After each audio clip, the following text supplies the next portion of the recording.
love it, I kill it, I pack up the room. I spend all my time in the lab, grind like I'm getting paid time and a half.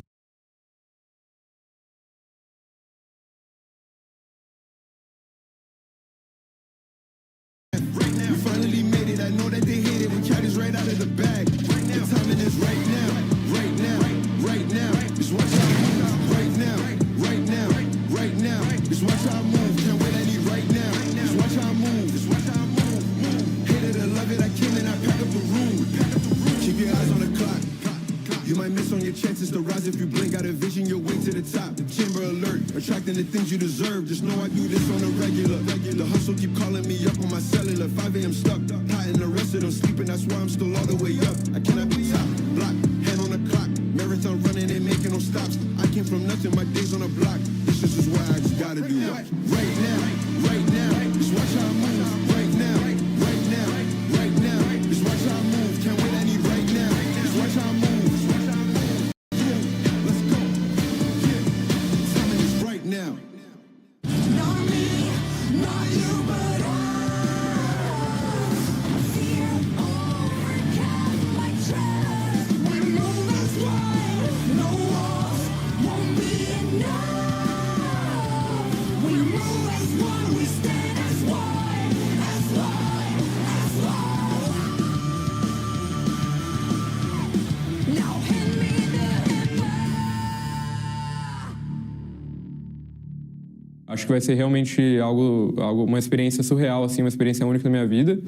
I feel really excited to play SI in Brazil because all my family is coming for the final, so it's going to be really, really crazy. É algo que sempre faltou na minha carreira, poder ganhar um campeonato aqui no Brasil. Todo brasileiro quer ganhar o campeonato aqui, até agora não aconteceu isso em nenhum jogo. E eu acho que isso vai ser muito especial se acontecer. Eu vou ser bem honesto, eu acho que eu sempre sonhei em jogar com uma plateia grande aqui no Brasil. O brasileiro realmente é único nessa forma de torcer, então acho que vai ser algo insano. A torcida brasileira tem muita energia, eles gritam a cada kill, você quebra um drone, eles vão gritar, eles estão ali por tudo, vão comemorar, não importa.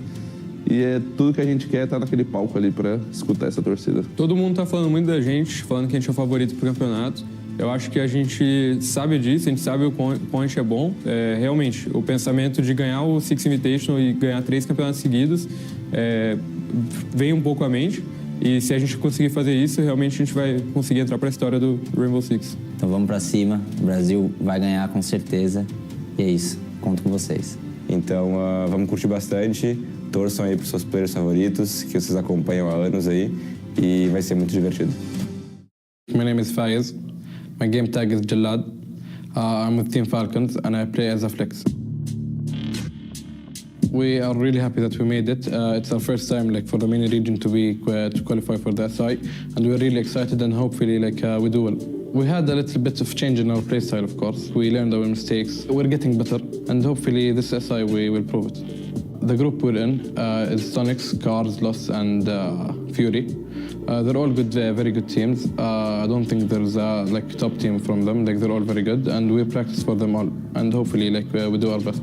Our first game is against Lost. We never played them. I think their playstyle is quite similar to ours in some way, and we're very excited to play against them. Thanks to each and every one of you who supports, follows, and cheers us on. みんなの応援がとても力になっていて、レインボーシックスシージコミュニティにとても感謝しています。La connexion que nous partageons va au-delà du jeu. Peu importe d'où vous venez, que vous nous souteniez depuis des jours ou des années. การสนับสนุนอย่างไม่หยุดหย่อนของคุณกระตุ้นให้เราทำดีที่สุดในทุกนัด ومعا نشكل عائلة رينبو سيكس سيجن متناغمة لتصبح ذكرى في قلوبنا. Приглашаем всех на Six Invitational 2024 и не забудьте посмотреть это прекрасное и невероятное событие вместе с нами. 항상 레인보우 식스 시즈를 응원해 주셔서 감사합니다. 여러분들의 응원이 레인보우 식스 시즈를 세계 최고의 게임으로 만들 수 있습니다. Juntos somos a melhor comunidade do mundo. Muito obrigado, galera. Thank you for the support. شكرا على دعمكم. ありがとうございます. Thank you. Спасибо огромное. Muito obrigado, comunidade. Merci beaucoup.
Welcome back to the final day of the group stage here from SI 2024, live from Sao Paulo, Brazil. We're still sticking to that Group A, and this time around, we're going to be having a look at G2 up against Dark Zero. A game that a lot of people are looking forward to, and most importantly, could be the one defining whoever solidifies his first spot in their group.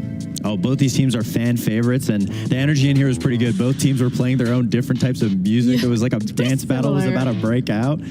I mean, Alabama was playing like Slim Shady music. I mean, it's pretty fitting. He dyed his hair blonde. I mean, you wanna show us the moves? Like, feel free. Like, it's a party. You can get on top as well. I could get crazy on it. I could get crazy, but we'll save it for another. Yeah. Save it for the halftime show. Maybe that's better indeed. Yeah. Stay tuned for the halftime show. Okay, we're gonna see this guy get down. I'm not sure if he's happy with that promise, but hey, anyways, I think this game, indeed, as you mentioned it, it's a game of favorites at the moment, because we talked about coming into this tournament, W7M, of course, big favorite to win it all, and then, you know, they've not had the greatest of performances so far. They've had a bit of a rocky road, and then these two teams, of course, really showing up. Everyone you ask, basically, like, hey, who's like a top contender now for this event? Like, most of them are mentioning G2, but also Dark Zero, so this game is a potential very good one. You know, maybe we'll get it later on in the stage again, but it's a very high-quality game for sure. Since making the changes, I mean, Nafe has been doing a very good job on Dark Zero. He's the first player in the last 4 renditions of Dark Zero that has been thriving in that kind of support role for DZ. So fortunately for them, they found somebody who can be a really good, flexible backbone. Yeah, when we're looking as well in terms of this head-to-head, the conversion or the stats in general at this point in time seem to be very heavily favoring on the side of G2, but also something to keep in mind here is that G2 generally has gone 2-0 in every single one of their matches. They look absolutely undefeated. And Easy, well, did they drop a map? Yeah, I mean, the defense conversion rate doesn't really shock me just because of how good and amazing individually all the players on G2 are. Just being able to like roam around the map and handle as many people that go into their vicinity. They don't necessarily need too much of a team play on defense, but on attack, they do a phenomenal job with their strategy. Yeah, when it comes to G2 as well, particularly something that we've highlighted before was the fact that every single one of the players on the roster can pop up and have a good day and carry their team over the line. That's what we've seen a lot in SI last year, but this time around it felt like a more of a cohesive unit, and we've highlighted, you know, their entry fraggers multiple times, but what about the support players, Anne? Yeah, one player I'd really like to talk about is Uno in this regards. I think, you know, being more on the back line of this team, he really has these stand-up performances. We've seen it on Oregon before, where he just gets a clutch and then gets another clutch, and even on a match point, they'll be able to convert it into a round win simply because of his clutches there as well. Also getting active on the entry is like, you know, it's like a jack of all trades, I guess. He can do it all. Yeah, he can do it all, basically. You name it, he got it. And that's great for G2, but something to keep in mind, though, is they are going to be going up against Dark Zero. And we had a lot of questions about this roster, particularly with the changes that have been made, with them showing up here at SI. What can we expect from them? What have they been hiding? What have they been cooking up? I think that's more what people were thinking about. And so far, not really disappointed what we've been seeing. They've genuinely been looking better and better as every single day goes on. No disappointments at all. G2 have had an amazing support staff so far, but I wanted to highlight the support staff from Dark Zero, specifically NJR and Nafe. Those guys have been phenomenal for Dark Zero. NJR and Nafe are both plus 25 and plus 26. So G2 have 2 amazing support players that are obviously doing great in the team dynamics. Dark Zero has 2 support players that are practically winning the late rounds for the team. That's impressive. Similar to what's happening at G2, potentially, like, you know, support players that can really win the round at the end of that round. I mean, you look at the entry sets as well here, pretty impressive if I have to say it, but if you look at Dark Zero as a team, as a whole, they tend to be one of the slower teams. I think they're the 4th slower team right now, but I think it also has to do with how many times they actually plant. Absolutely, they are the highest plant percentage team. They currently at 33%, which may not seem like a lot, but Canadian is leading the charge. He has 12 plants, which is the most in the whole event. So obviously Dark Zero has a great game plan of trying to get that case down, which will obviously allow the flexibility to the support players. They don't have to necessarily focus on getting the case down afterwards. They can play the post plants and have the other team push into them, deal with them, and they've been just hitting the shots once it gets to that position. Sticking on the topic of Dark Zero particularly and their play style, the question that we had was, okay, you're bringing Nafe, that European influence, that European support onto the roster. How exactly is that going to shape it up in terms of how they approach the game? Does it feel like we've been seeing more glimpses of EU gameplay on Dark Zero? Has it just been similar Dark Zero from what we've seen in Atlanta? What's the change? I think it's a little bit mix of both. I know Canadian probably wants to take a little bit less of the charge, especially being on a flex role, and allow Nafe to just come in and bring the brains. A lot of people in Europe say that Nafe is one of the best players that has never really got that shot on a top team. We can ask the EU specialist. Yeah, we could ask the EU specialist. I'm just really happy to see him play so many different operators as well. We've seen him play supportive operators, also more operators like Grim and stuff. And he's been performing with all these operators that he's basically been put onto. So I'm just really happy to see this addition. And even if an NA team makes it really far, I can still say, there's at least one European on the team. So there you go. we get to have our fair share of that. European player, right? Like it's kind of an NA tradition at this point. Yeah, every team right now is getting a European player. I mean, we saw GK with Noodle. Unfortunately, they just got eliminated. But now DZ with Nafe on the other end, I mean, it's complete opposite spectrum. Nafe has been the highlight player on Dark Zero. This is also a rematch from Atlanta, where we've seen G2. I mean, it was a close one. It was 8-6 for G2 in terms of going up against Dark Zero, but that was a BO1. We're now looking at a best of 3, which means there are 3 different maps that we can be going on to, and every single map can be approached as a own individual game, which obviously it will be, but you can just mentally reset. Bans being constant at Labs, Oregon, and Bank. We're heading on to Chalet as first. What are we thinking? Dark Zero is one of those teams that have in the history favored more defender-sided maps. Chalet being a pick for them is very interesting. I'm excited to see if Nafe has brought some strategy from M&M to, I guess, just handle a little more aggression from the map. Yeah, I feel like it was a map they were very comfortable on indeed, but also for Dark Zero, Chalet is a map they're really they're happy to play. They won it against NIP in this event. It was going to be the decider against Fear X, but it didn't get that far. And then G2 coming out with the Clubhouse pick, that was a map that they played against NIP. They currently have a 3-game win streak on this map, so definitely something they're very, very comfortable on.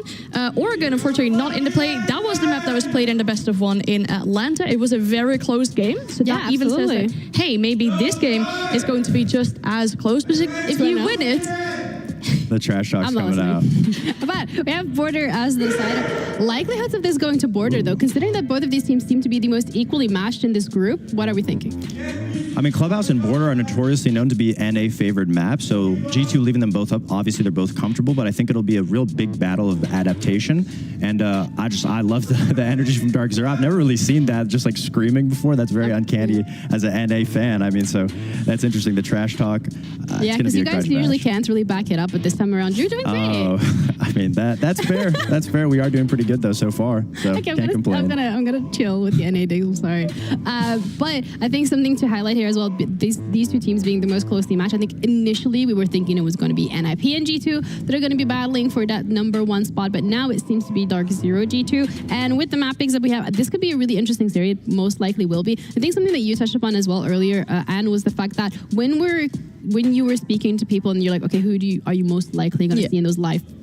You're like Dark Zero or G2. Yeah. And now we have them both. Yeah, I'm very happy to see this matchup so early on in the tournament. But then, of course, in the perspective of the group, it makes a lot of sense as well. If you win this game, you'll be leading that group. That means you get that extra day off going into playoffs, but it also means you get that one round further into the playoffs. And then from there on, you're only 2 games away of making it to that main stage. And we know both these teams, of course, really want to get to that for it. I really think the biggest thing we're going to look for is Dark Zero, I guess, making the giant bleed. I think G2 hasn't really looked shocked. They haven't really been tested. And I think this is probably the hardest game that they have to play through phase 1. So it'll be interesting to see if they can make them bleed and make them fight for a little bit more than just a 2-0. Yeah, especially when you're looking at G2 as well, and historically at teams who have done well at SI. That doesn't necessarily translate into the rest of the year or the rest of the competition. So they can be setting themselves up for another moment or mark in history. Yeah, or they could be setting themselves up for failure. Already the trash talk They're coming out. Loud, yeah. We talked about it in Atlanta when teams start to trash talk back. I mean, G2 sometimes maybe gets stressed, but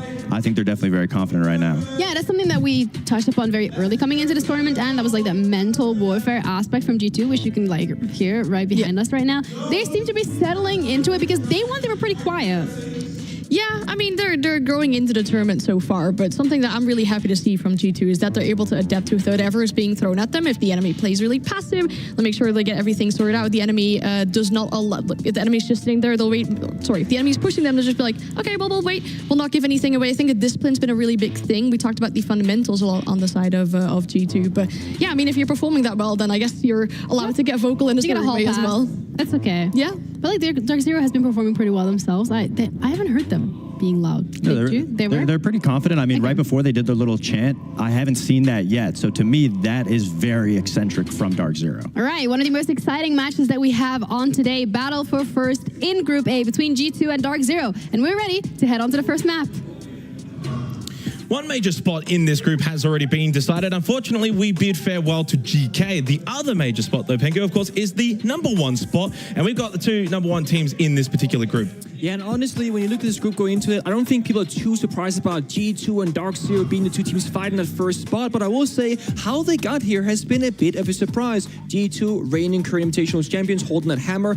Of course, they're going to go flawless so far, right? 3-0, but Dark Zero picking up both Bolo and Nave. A lot of question marks, but you cannot really say anything but an amazing performance for them so far. Yeah, I think both teams have been sensational. You mentioned the fact that for G2, it's been 3-0, but it's also been technically 6-0. They haven't dropped a map. Yeah. Whereas obviously for Dark Zero, they did drop a map back on day one against GK. That map actually coming on Consulate. We're not going there in this particular series, so fret not, NA fans, for Dark Zero. But still, nevertheless, in terms of what's up for stakes, first place. What do you get for first place? You get to go straight to the quarterfinals. You avoid the other first place teams as well until at least the semifinals too. So it's certainly a position you want to be in.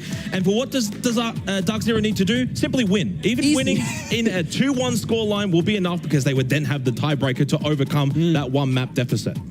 Yeah, so all you gotta do here is win. It is that simple for both of these two teams, and things will start off in pretty similar fashion to what we're used to seeing here. Dark Zero, they love banning out the Dokkaebi every single matchup we've seen from them so far, whereas G2, a bit more specific based on the map and their opponent, a bit more flexible. They're going for Ying and the Fenrir. Pretty strong operators, of course, here on Chalet. Fenrir makes entering very difficult for the attacking side, and of course, Ying, well, if you think DC's going to utilize that operator, of course, you're going to just target ban it away. Yeah, very standard bans here. I think Dokkaebi and Ying probably have been one of the more dominant pairings in terms of attacking bans at this particular event. When it comes to defensive bans, obviously there's a whole wide range of defensive operators you can really choose from. So the Azami, the Fenrir.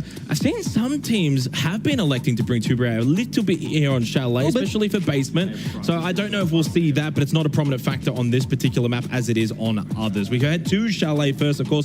The map pick of Dark Zero, they'll start on the defense. In terms of the attacking win rate for this particular map, 45%, which is close to best. I think the best is about 46%, so it's not too bad, not too shabby. It does mean for Dark Zero on defense, it's not like we're expecting them to go and get 5-6 rounds here. No. Right now, realistically, when you're an attack, that is, we're expecting you to get about 2 rounds on average based on what team you are. But of course, every team, they have different skill sets. We do see a team like G2, they like to match their opponent's energy. When they're up against GK or Fear X, they play more loose, they play more in your face, they'll play some Blackbeard, have some fun with it, right? But I think both teams on the server, they recognize this is both each other's biggest challenge so far in groups. They both want to go out in first place, and they both have high expectations from themselves and, of course, from their fans. The other major team in this group was probably Ninjas in Pajamas, NIP, Fearax, and GK down towards the bottom too. Of course, both of these teams respectively able to deal with NIP 2-0, so this really is the big test. On the final day, 4 groups, of course, playoffs after this, so for DZ and G2, a really good warm-up as well, mind you. Something to think about going forward into the competition. This is the kind of matchup you can see really deep, basically in the arena. I mean, I'm really happy that this is going to be like the last day of groups. Imagine DCT2 first day of group stage, right? No. Let's stall out a bit. Let's make this matter, make it exciting, and that's exactly what they did. And despite this being a very important game, I will see the pace right now pretty quick from both sides. Here getting active, Doki gets the opening kill, and G2 early on the board in the first round. Yeah, obviously needed to try and get that trade. Doki can make the entry in towards Bathroom. This is basement site, by the way, to begin here from Dark Zero. Probably not the conventional starting position that we see teams typically on Chalet. They've tried to take a little engagement over towards the game's big window, but not coming to fruition. This is where DZ would love to have gotten 1 or 2 back and then look to stabilize. Unable to find that means that for G2, that 2-player advantage is going to be maintained. Oh no. I mean, Nave's in a arguably good position here, but Benjamin the flank on Jacko can see the feed with the gadget and just find his location. Uno played it smart, ran away, staying alive right now because D2 they want to keep this advantage. But Nave, do you have to read on this? Oh, his feet are sticking out. That's unfortunate. Yeah, very unfortunate. Rough start for Dark Zero, but credit to G2 dealing with this roam, doing it really well. 5 versus 2, still 90 seconds left. Bolo and NJR over towards site. Obviously, you don't count them out when it does come to basement. We've seen some tricky things happen over towards Snow Wine, but nevertheless, a lot of time for G2. They play the right way, get the drones out, get the information. Now they actually get towards the forward, and this is what good teams will do. You go back to that checklist, even though it's a 5-on-2. Yeah, pay respects. No throwing here for G2. It's a serious gameplay right now. 5v1 now. G2 in the driver's seat. Incredible start. It's down to just NGR. Unfortunately, not a lot he can do in stopping this flank go down from Uno. It does get at least one kill onto Benja. That's DZ on the board. Not in terms of the right category, though. The category that you want to be in is the round wins, and that's where G2 are going to start well. A good start on Chalet. Yeah, I mean, that was one of the quickest, most efficient... One of the quickest, most efficient rounds I've ever seen in Chalet at this event, I think, where they're in the building in 30 seconds, they're getting 2 opening kills, and then the only person who slowed things down is Uno. And why is that? He has diffuser case, he's playing the Capital, he's needed for the bomb side if things they get... Elamau, so loud! Come on, Carl! It's the first round, man. It's early here, right? It's just, just midday right now, 10 p.m. local. We're still waking up, right? It's been some long nights of prep work and getting ready for things, and this was Stogie opening the window, Pampus was jumping out at the same time, Elamau... Okay. Ooh, okay. Wow, okay. Okay. So they get a kill on bathroom window, and they think, the response from this will be for somebody to peek the mezzanine window on piano hallway. Yep. So he walks in, pre-fires it through the wall, and wall bangs Canadian.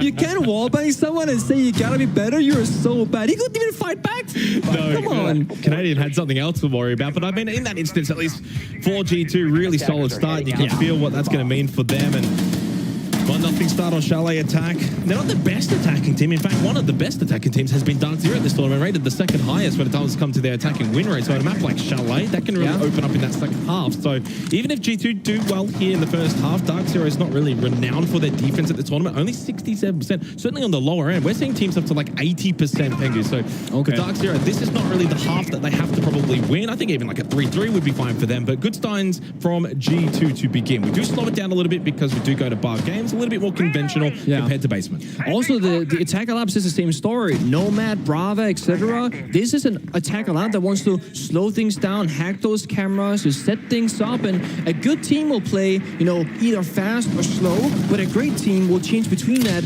as long as they need to. So first quick round from G2, it's gonna get into the minds of Dark Zero. Second round, really slow things down, drone everything twice, set up your Nomad air jabs or flanks, etc. And now Dark Zero, they have to be on their toes. Are they gonna go fast? Are they gonna slow? They don't really know. Yeah, and G2 has been one of the fastest entry teams as well at this tournament, minimum of 4 seconds. So don't be too surprised when we see that. Opening round, fast pace. Second round, Doki, nice little lurk. Has been yellow pinged out. So information note, Nave gets an opportunity and he does not miss.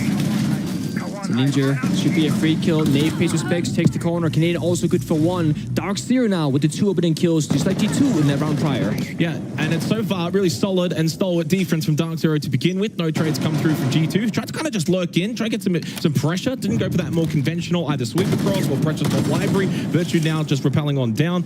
So far, though, this is a bit of an issue for G2 because time's going to become a factor as well. And it is. And you gotta say that Doki, I love to see the full commit there go straight into the side, but the issue is you're up against Valkyrie that was left open by G2. So when you're gonna go for these slow creep around placing the attack inside, if you're up against a Valkyrie or an Echo or a Maestro, those cameras might find you. We saw the yellow pings come out, Nave acted upon it, and DC, they love playing structured off intel. Yeah, I mean, there was a live drone for Virtue in towards Piano, but didn't quite get to Nave, and as soon as he vaults in, Nave is already holding that angle anyway. So poor timing moment there, unfortunately, for G2. Alamau just goes for that lurk once again. We saw it earlier. Nate was already watching it. They're switched on here. Dark Zero, 5 versus 1. Talk about a rebound round in just the second one after a bit of a struggling start. Flawless there from Dark Zero. Any response to Alamau? No.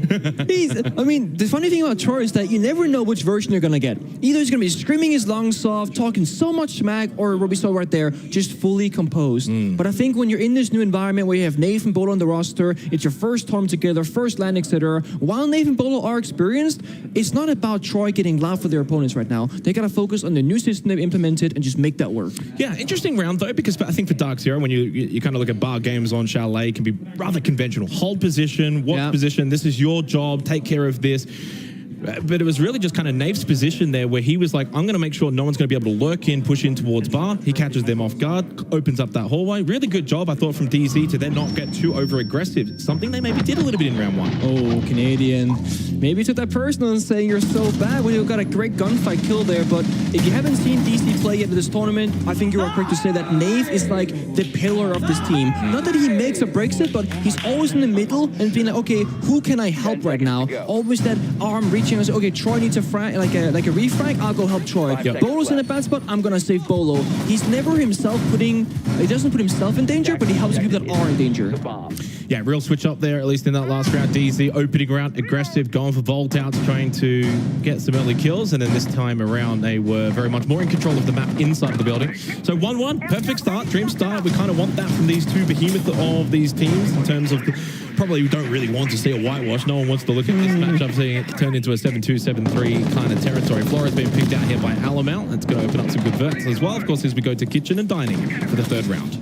Also, both teams here having to play a bunch of different operators in the first 3 rounds, whether it's the passive stuff like Castle and Flores, or more aggressive stuff like MGR playing Alibi now, 2 rounds basically. They're trying to feel each other out still, figure out what is the pace, who's gonna set it, but first round G2, next round D0, and now in round number 3, it's Doki doubling kill onto Canadian, who's in these opening engagements every single round so far. Yeah, big operator as well to lose on the Steelers. Hello, back to back into back, and there's an early plan as well from Alamau, straight in towards site. Bolo just sitting in towards office, thinks he's got a good angle, but no, Plank goes down successfully. For the side of G2, Pampas, who tries to take the push over towards Solar, he can't make his way out of the doorway, and so far, for the 3rd round in a row, it's been rather one-sided for both teams. Yeah, I mean, this is insane. G2 with a great read there, maybe from previous studies, saying, you know what, they have a weakness here in their defensive side on Kitchen. We just go for a quick plan to do that. On the window repels with 3 members, going through trophy window, open the soft wall, and just plan in the first 45, 60 seconds of the active round, basically. Bolo number 5, he might be great, but not that great. Another flawless back-to-back, but for different teams. Yeah, incredible. What a start.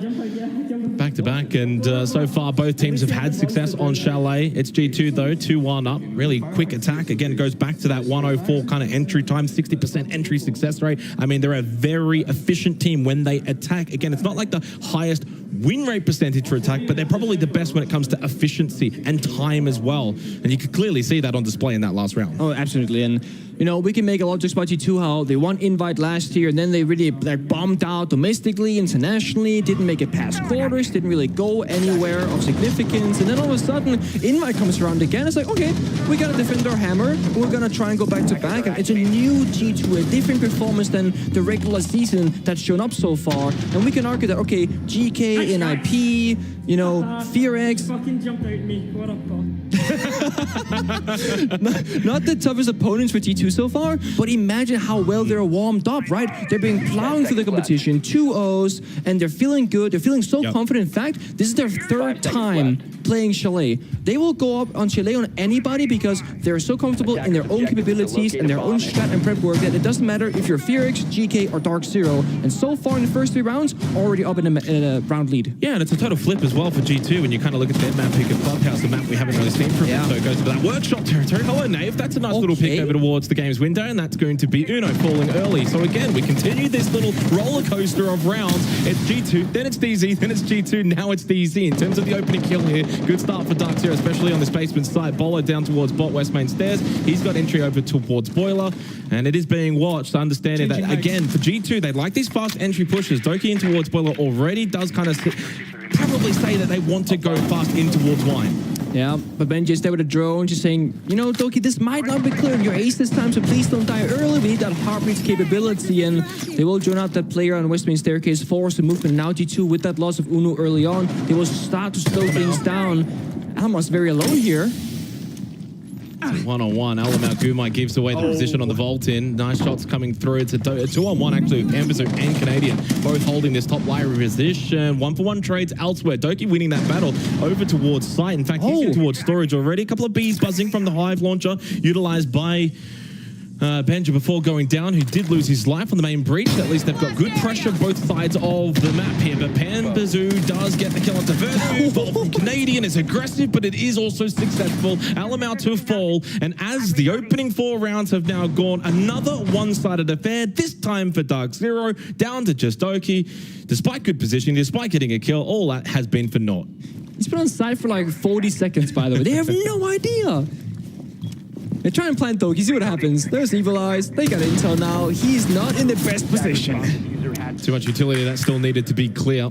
And for Dark Zero, certainly a more important round for them, considering G2 have looked really prominent to begin on their attacks of Chalet. When you think about the tournament as a whole, it does favor defense, and so you really do want to get those defensive rounds stacking up earlier rather than later. You don't want to be down 3-1 already, so a really big round for them to win basement 2-2. More importantly, now opens up bedroom and office is where we're going to be heading to for actually the first time in this particular half, but really solid round. And again, it was that fast-paced play style. Look at the clock, 2 minutes, Tengu, and they're already trying to rush in towards wine. I mean, this is one of those games where I would love to hear the comments from both sides, because they both seem so confident. They win the round, they lose the following, but then straight back to business again where they're so confident. We've not seen either team start slowing down or giving up map control. They're both fighting for it all the way through. And typically, one team will take control and set the pace, set the tone. That's not the case right now. They're matching each other very well here. Feels like a chess battle. It really does, yeah. Really back and forth, yeah. 2-2 start here for the Juggernaut matchup. Dark Zero on the defense, send us over towards office and bedroom for this 5th round. 2 more to go in the half. And so far, it's been a worthy match to watch as the way both teams have played out. And for what feels like the 5th round in a row, just like massive attacker repick as well from G2. Yeah. They just keep changing it up, but bringing that Grim, really utilizing that Virtue now back on it as well. Benja gave it a go in the last round. Let's see. The first team, I think, to change things around, kind of giving up the way that they were playing. It's like a game of chicken. And G2 so far, for this round, they're playing a lot more passive utility operators. You want the Grim alive, the Flores alive, the Lion alive, the Nomad alive. The only true injury you can really lose early on right now is arguably LML on the box. So I'm curious to see how much more time will be spent this round from G2's side before we start seeing some actual action happening. Because with the other lineup, I feel like they're gonna go slower. Yeah, big stack on this solo side from both teams kind of means that Nate's a little bit on an island on that south side of the map where he's just playing that Legion, spread the goo mine, so he's got a large map control that he has to kind of watch over, and he lost his fight early too as well. That's a big loss. At least Canadian from down below inside of Dining uses that vert nicely through the floorboards. A little bit more of a scrappy round. Never mind G2 come out on top, just winning the gunfights again just through sheer speed on entry. That has just been like a go button. They are constantly spamming every single round. Benja gets the plant. We still had 2 minutes in the round. Does not matter. Canadian's by himself in the 1 versus 4. He's down below court. Benja cooking inside a kitchen. They get themselves another round win. 3 here for G2. I don't understand. Not a single Rotero drone was used from Benja Master. Only a couple of beasts went out. Only 1 Lion scanner went out. Like, well, I'm looking at this like, okay, they got so many tools. They can clear the shields. They can clear positions. They can do vertical plays. They can run clear the map. No, G2 will do 3, 2, 1 countdown and full send it into the map. Well, clearly, this first half has all been about pace. The pacing from G2, and they are the ones also dictating the gameplay that we're seeing right now. The couple of rounds that Dark Zero have won, why have they basically won those rounds? Well, they've been able to stop those initial rushes. We saw it on Wine over in that 4th round. So clearly, right now, it's like it's G2 or bust, basically, on how they want to play this. That Knave position as well, completely full white, as you can see. He was by himself, and because he's by himself, he can't get traded. They then get piano control, a lot easier to overload the site. Come on, Canadian, you should retire! Bit of a frustration there from NGR. It doesn't feel good when you're getting run over like that, when you have deployable shields, utility on defense, because typically in a round of siege, defense, they have to build up like this puzzle, this big maze of obstacles for the attack inside, and you think, okay, we gotta flash this at the right time, throw a grenade, use a soft breach from floors, etc. But G2 with so much clear intel here and so much confidence in the server, they go, there's a shield, we'll just throw a flashbang, jump in the window, go for the kills, play together, and they have a really good read on the player positions from Dark Zero every single round right now, where they usually get their first opening kill in their entries and are just so explosive afterwards. There is one side though, and it is Bar Games, and it is the last one for this half that I think can actually work out really well for Dark Zero, because I think you can position yourself a lot better for these trades. So if there is that fast rush from G2, people are in position. That last round, Nave by himself, no one could help him out. No one could trade the kill either. And it just meant that G2 were able to go from a 5-on-5 to eventually a 5-on-1. Canadian tries to get aggressive. Obviously, when a team's going fast and you feel like maybe you need to match that pace, you want to go for these aggressive plays, Alamau's ready for it. We already saw the chirping coming into this round. That will hype him up even more, but eventually he does get traded back in a bit of a delay. Pembazu as well gets involved, and suddenly in an outside library balcony with the kit will just slow things down on the Flores. Looks so good for G2 there, but a few gunfights going the wrong way. LMR finds himself injured in the balcony with, I was going to say no help inside, but Virtue rotating over. He's going to prioritize that. Unu, though, whilst that's going on, gets isolated because he was alone. Nave with another aggressive advancement, jumping out a window, full sending into a gunfight. Yeah, I mean, that's probably summarized, I think, this entire first half, where when G2 have won, it's that fast-paced rush, blitzkrieg gameplay where they just go in towards the site, hit some really good shots. Dark Zero winning rounds as well, when they're kind of emulating that a little bit on the defense, trying to go for these spawn pigs, vault outs, getting aggressive, trying to just halt G2 before G2 overrun them. So far, it's been a wonderful first half. Not counting this round out just yet, though, with Alabama and Virtue. The one good thing with this fast-paced gameplay is you still have time. If you get then the ability to have a kind of second option here. So slow down, 60 seconds, see what you can find. Can you create a couple of 1v1s? Of course, if you can make this a close round as well, just get into your opponent's head a little bit here. Don't make them feel like they have any space in the map. You see right there, Bolo starts walking too much forward. Virtue is there. All of a sudden, the gap is closing. 50 seconds time, not that much of a factor, not just yet at the very least. Kit still does need to be recovered, and Alamau is quite low, but flashes, along with smokes, does give them utility over towards the site. For Dark Zero now, no more wandering. We saw that from Bolo over towards the hallway. Everyone else just has to hold site, hold key positions. Remember, DZ have kind of also got control of Kit still as well, over towards library side. No, they do.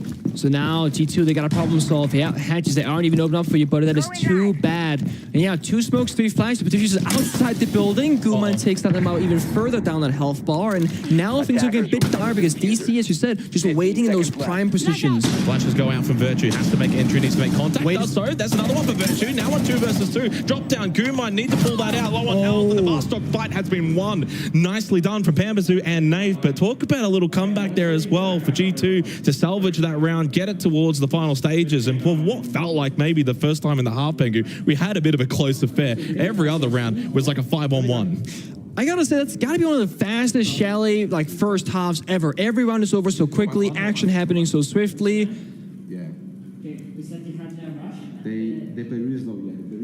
They play really slow. They actually do play really slow, by the way. 1:26 entry time. So that's about a whopping 22 seconds slower than G2 on the attack. You want to know the good news, though, for Dark Zero is, yes, they play slower, but they're effective in that 55% attacking win rate is the second highest at the event so far. So slow pace doesn't mean bad pace. Not at all. I mean, you can argue that G2 lost them down, as you mentioned, because they were too fast in this case. And the big question mark for me is, what is G2's reaction going to be if they know and talk about, oh, they are a slow team, they're going to go slow? Does that mean you're going to sit up, plant deny, play echo, smoke, C4s? Does it mean disrupt their gameplay? Because you know that if DC can reach the bomb site with 4 people alive, they're so efficient at attacking the bomb site. So do you try and disrupt them, or do you let them watch all the time? Because DC, while they do have a slow time just injuries, etc., they also tend to plant with 20 seconds left sometimes. It's a little bit too slow in this matchup. It also depends on the opposition. That takes into account. If you're going up against inferior opposition, you might go a little bit quicker. If you're going up against, say, a G2, yeah, you might then inadvertently slow it down a little bit. And it also depends on the lineup. You've got the Mirror, you've got the Warden. So obviously for G2, happy to play a little bit that on-site defense. They know that Dark Zero aren't necessarily going to rush them. They know it's probably going to be maybe like a 30-second kind of attack late round. Ben just seeing if he can maybe get himself into an opportunity to go for a cheeky little spawn pick, or at least with that Nitro cell, but he thinks better of it for now. Repels were heard, or at least the initial one, so clearly understand a solar side hit from DZ at the moment, drone through trophy from Canadian. And I'm very curious to see, indeed, what the pacing will be like here from Dark Zero, because I wouldn't be surprised to see them also pick up the pace to maybe try and catch G2 off guard. I was going to say, you can't give them too much space here. Oh, it looked like a bad beginning there for NTR, but the Mayor is definitely in town. Finds Benja, a huge pick that's Warden off the board here to allow DC more of a planned situation. The C4 is gone now. We know DC, the most planned installment so far, try on 8 plans single-handedly. So DC's entire win con typically is an attack to get down that diffuser. Yeah, and no Water now. Flashes, not too many of them from NJR, and it's not like you have to deal with the Yank band down anyway, but still a good operator to take off the board. More droning, so clearly seeing a bit more of an emphasis in the droning gameplay from Dark Zero compared to what we saw from G2. Yeah, I mean, it's again that the pace 1 minute 30 seconds, the slowest round so far, only one death in the server, and DC, despite the yellow ping information, are still playing their cards pretty slow there. Pampa just now using those ass creatures to open up the floor, soften things up, and Nave holding angles, expecting a peek, and it is indeed happening, but he does not connect the shots. Doki playing that library hallway on the Solus to deny information from the backside. Lovely Nitro Cell from Uno, catches out NJR on the repel. That was a large amount of pressure that you can apply from that window, now gone for the side of Dark Zero. They don't have that anymore. Does now kind of make their attack a little bit more one-dimensional from the Solar side hit without that bedroom pressure. DC's been so slow that G2 has fully rotated all their players because we was just spent in master bedroom. Now there are 2-3 players from G2, Alama, Uno, and Virtue all holding that angle, forcing DC to commit into a bad gunfight situation or rotate it across the map. But the one roamer of Doki is also there to shut down that player. Yeah, Doki was able to get that kill and now has still got library stairs control for G2. 3 versus 3 trade did come through eventually from Dark Zero, and that slow pace round play style that we anticipated has come to fruition. Only 30 seconds remaining as Doki continues to battle. He's kept control of that position the entire round, and even until the end, start to finish from Doki towards library hallway. That's been under control for G2. Dark Zero thought they maybe had a rotate option late round, but they never cleared it out. Canadian. Oh, he gets the kill somehow, but it's still a 1v2 with 10 seconds left, and Troy's gonna really clutch up here. 10 seconds remaining. Canadian to check closet. That's so clean with the bailiff. Now has an opportunity to kind of get that plant down. Just didn't have information outside of maybe Doki. Doki, of course, around that position. Library side eventually slipped in towards piano, though. A little bit closer on that bathroom side. Good reposition from Doki. Understanding at that point, he'd done his job. That rotate had been done. You know where the last threat is. Move up a little bit. Get an off-angle position and catches Canadian off guard. What did you want me to play again? I said Solus, right? Kill the guy in the highway, right? Yeah. What do you want me to play, man? It's like, I have no idea what I'm doing here. I mean, it seemed like Dark Zero were expecting G2 to swing into their crosshairs and just holding angles. And when G2 then didn't make those really offensive plays, besides Benjamaster, who did die, they didn't gain any ground. Yeah, and in terms of Dark Zero, though, as well, I think they played into their natural playstyle, that drone game. They clearly wanted to get a little bit of that vert, make sure no one was roaming down below. They wanted to obviously overload that solar side. I think that, though, kind of played into what G2 were bringing defensively with the mirror, with the warden. Yes, the warden was dealt with early on, but still kind of the game plan, I think, for G2. I think, honestly, Dark Zero kind of played into that a little bit, and they always had Doki as a fallback option in that sort of roam game that kind of allowed G2 to have information that, hey, no one's coming from that mezzanine side. That's important because teams will often over-rotate and have 5 people just all go to master, then you leave up, libraries free, lobbies free, etc. But Doki's sticking around, like you mentioned, very crucial. He finds 3 kills in the round because of it as well. He's 9-4 right now, putting up a stellar performance against Dark Zero, whereas the supportive cast of Uno, who spends most of the time droning on attack, playing those util global gadget operators, he's 1-4. He's only killed his C4, but that's all G2 has needed from him so far because the other players are stepping up to the plate right now. So far in this tournament, every single player from G2 is positive, with the worst player going +7. That's not a bad situation whatsoever. That's a great spot here for G2. Over towards main garage in terms of the push here for Dark Zero. Main breach opened up in snow side for a basement side of G2. Obviously right now for Dark Zero, this is probably a really good start for them, and then I say that and cast a curse Pambasu, who dies to Virtue. It's like, oh, good start. Main breach, go second garage as well in terms of the entry point, and then someone dies. Not ideal. Didn't quite see how that happened. I don't know if that was like from a vert, because Pambasu on the buck, you ideally want them up above, opening up those floorboards. I can't imagine he would have just peeked that main breach. No, I mean, it shouldn't have, right? It's too early in the round, be a little bit too quick, but also sometimes you want to play off pace, right? Catch opponents by surprise. Surely no one's peeking the main breach, right? But Virtue wins out that engagement. He himself had a phenomenal performance so far. The second highest rated player for G2, of course, Benji being the highest. And the thing is, Bolo-wise, roam clearing doesn't have the full picture here, and he doesn't know that there are, in fact, 2 players instead of dining, but it doesn't matter. Doki with 10 kills now shuts down Bolo. Juno as well gets rid of Canadian, and so far the roam clear from Dark Zero hasn't been as effective as they would have liked. NGR trying to shoot out that Nitro Cell does so effectively in the 2 versus 5. So far, G2 have just not really given up much until Uno kind of holds that angle. Good little swing from NJR and just salvages the round a little bit now in a 2 versus 4. Understanding on a site like this as well, you can create these 1 versus 1s, but you've got to probably pick up the pace now, unfortunately, with only 1 minute and 10 seconds left. I mean, this is a defensive team that says, we do not want you in the building, we don't want you to sit up, we want you to have no space whatsoever, and they're shutting Dark Zero out entirely in this round. Ooh, a little bit of damage from that gas babe, unnecessarily taken from NGR, further making it difficult to swing these corners when you're on such low health. Even just those elbow shots and body shots now will do so much more damage. Flash into towards Boiler, which is, of course, where Alamau is playing. One more gas babe, more time denial. Nafe with a good lurk through blue, though. Not being watched from G2. He's been able to slip in. So suddenly creates the 2 versus 3, and they know that the smoke is inside a Boiler. So that's at least information on one player. The last 2, well, they should know Virtue's on site. 1 unknown.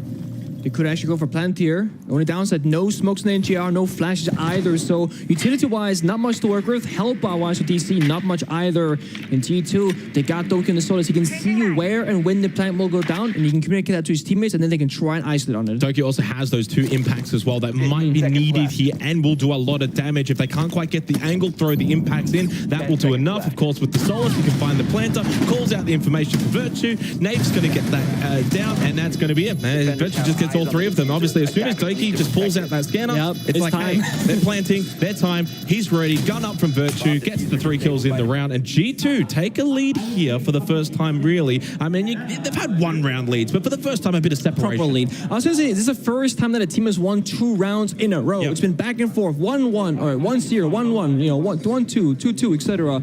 And now DC, with this, they will call their tactical timeout, and I think this is a good time. You're 3-5. You just got like the side swap recently. You can talk things through and kind of figure out, okay, what are the problems here? When you pick the map, and he picks the starting side, we all know that attack on Chalet historically is the stronger side so far, although the current meta is more defender-sided, so it really is a top-up as to where you're going to be stronger. I think what's interesting as well is the way that G2 are playing. It's very like in-your-face defense. And yes. So why would you want to do that against a team that maybe struggles a little bit on entries? 46% for DZ is a whopping 14% less than G2. So G2 are just kind of playing to their strengths right now. They're playing at windows, they're playing at entry points, they're making it very difficult to get into the building, which then means for DZ they don't have as much map control to do that slow-paced gameplay that they like to do.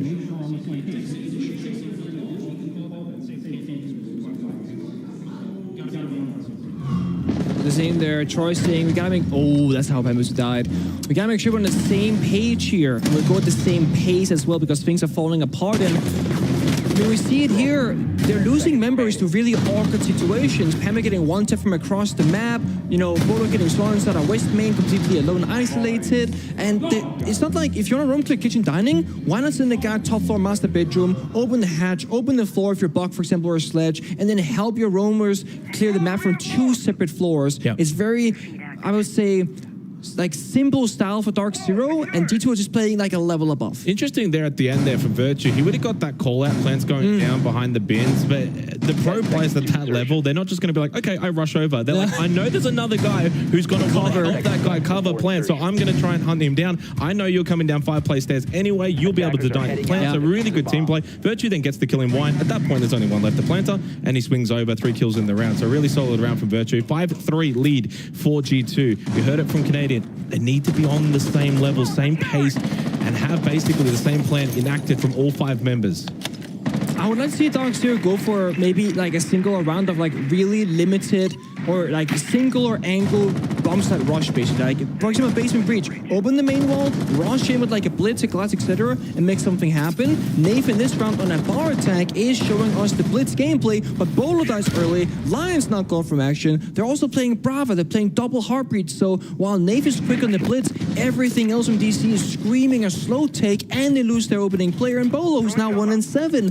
Alamar drops some C's in the chat. G2 are not too impressed with the pace right now. Yeah, and it's very easy to just look at Bolo 1-7, but in that moment, it's Doki Mudroom. He's the one that's pushing out, being aggressive, going for these little peaks, and that's the difference right now between these 2 teams is G2 are happy to play the windows, play the aggressive on entry and entry denial. We saw it back in the first half as well. They were just so rapid in their attack. What does then Doki do? He just rotates off, plays library stairs. He knows their drones are going to come through. They want to clear him. They want to try and get a bit of this information over towards Mud. He swings back. So they're constantly on the move here, G2, and it's making it so difficult for Dark Zero. And now everyone's kind of standing still, figuring out, okay, what exactly is happening right now, because no one can feel movement from the other side. Nafe will take the shield in his back. Oh my god, no. He put the shield in his back to make less noise, but there is indeed a frost mat and goo mat on the window. Doki swings for another and a third. This prime Doki with the disrespect. All you can do is kind of facepalm in that moment. The Voltover, though, does give Pampazoo a look back into this round. Never over. Minute 15, 2 versus 3. At least a couple of more kills here for Dark Zero. They overload the Mud Library Stairs position, but Uno then gets the trade through Barstock, and JR finds one onto Virtue. Spray needed to probably hit there to create the 1 versus 1. Now they know. Oh, good tap from NJR. Creates said 1 versus 1, and suddenly the round is extremely winnable. Okay, NJR salvages the round for Dark Zero. That's why it's never over until the end. You never give up. Even after the calamity to start that round for DZ, they brought it back. NTR is such a solid player. I mean, and I feel like people are sleeping on this guy. He plays like a little bit of support, a little bit of flex, but he is so strong in the entries when he just gets to shine and do his thing. G2, they've been playing this disrespectful style of Siege throughout this entire game so far with great success. It's a good thing for them, but it's shutting down Dark Zero. But then you get this 1 versus 3, and there's no trades, there's no refrag, there's nobody playing close together, so they're all swinging 1 by 1. And if you do that against NGR, who's gonna land his shots, you might just lose the round, and they did. Yeah, and in that sort of round here, again, Doki, okay, he was just kind of hiding in the mud. My goodness, that's so cheeky. But like in this moment as well, what does Doki do again? Re-aggresses, gets the kill. It's a 5-1-3. You think, wow, this is great from G2, from Doki, gets another one, 5-1-2. But eventually they do look to overload that kind of mud library position. They have the numbers. NGR just obviously goes off in an individual level to get the 3 kills eventually from that kind of top fireplace stairs position.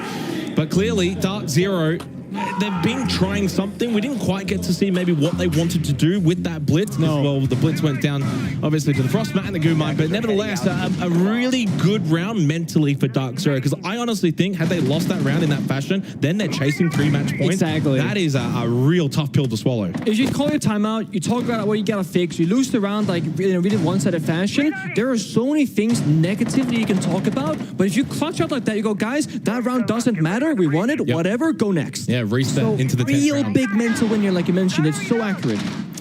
So Kitchen and Dining here for the 10th round, a big round. G2 is still seeking that match point moment here. Again, a reminder for those maybe just tuning in, this match, this series is to see who can top the group, go straight to the quarterfinals in the playoffs with a lot on the line. Both teams just simply have to win. Doesn't matter if it's in 3 maps or 2 maps.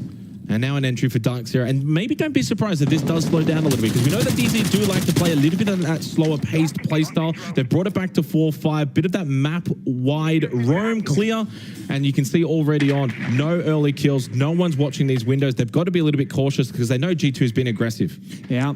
And G2, they play this like big intel game now with both Valkyrie and Solace, 3 C4s in pocket, Capcom and Benja Master. So a bit of a switch up here from G2. Also, they're not swinging the windows anymore the same way as previously. And this might just be, oh, what? I thought this was going to take out Nave, but no, not a single point of damage gets done to him. He stays alive. There could have been a disaster for Dark Zero, but to stay up.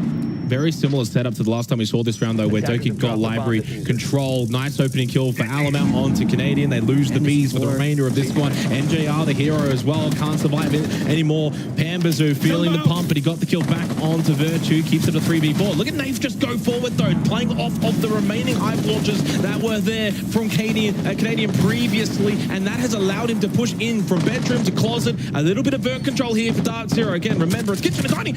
Uno had no idea that Nave just continued forward. Uno was shot at earlier from Nave from the same position, but they had no idea what was happening around him. Despite the Valkyrie, despite the Soul, despite all this intel from the defensive side, they don't know that Nave pushed through. It was a big kill on to Doki earlier as well. He was holding top library stairs. That's kind of given now Dark Zero full top level control. And so now for Benja and Alamau, it's all about, can they find positions to defend? Alamau still up above inside of Piano is 1 for Dark Zero. There's the contact onto Benja down below. So Alamau's the last line of defense now for G2, holding Hatch, maybe trying to see if he can create a couple of 1 versus 1s and then deny plant later in the round. 30 seconds left. He could be good for 1 here and should be onto Bullet. That's Kit as well. Now, 2 more to go. He finds it. It's a quad so far, and now needs the ace to clutch up. Pampazoo and Alamau both low on health. 1 bullet either side, 10 seconds. Getting that plant down. Alamau's got the bomb. The yellow pick as well. It's the ace for Alamau. Are there any words for Dark Zero? No, just a wry smile.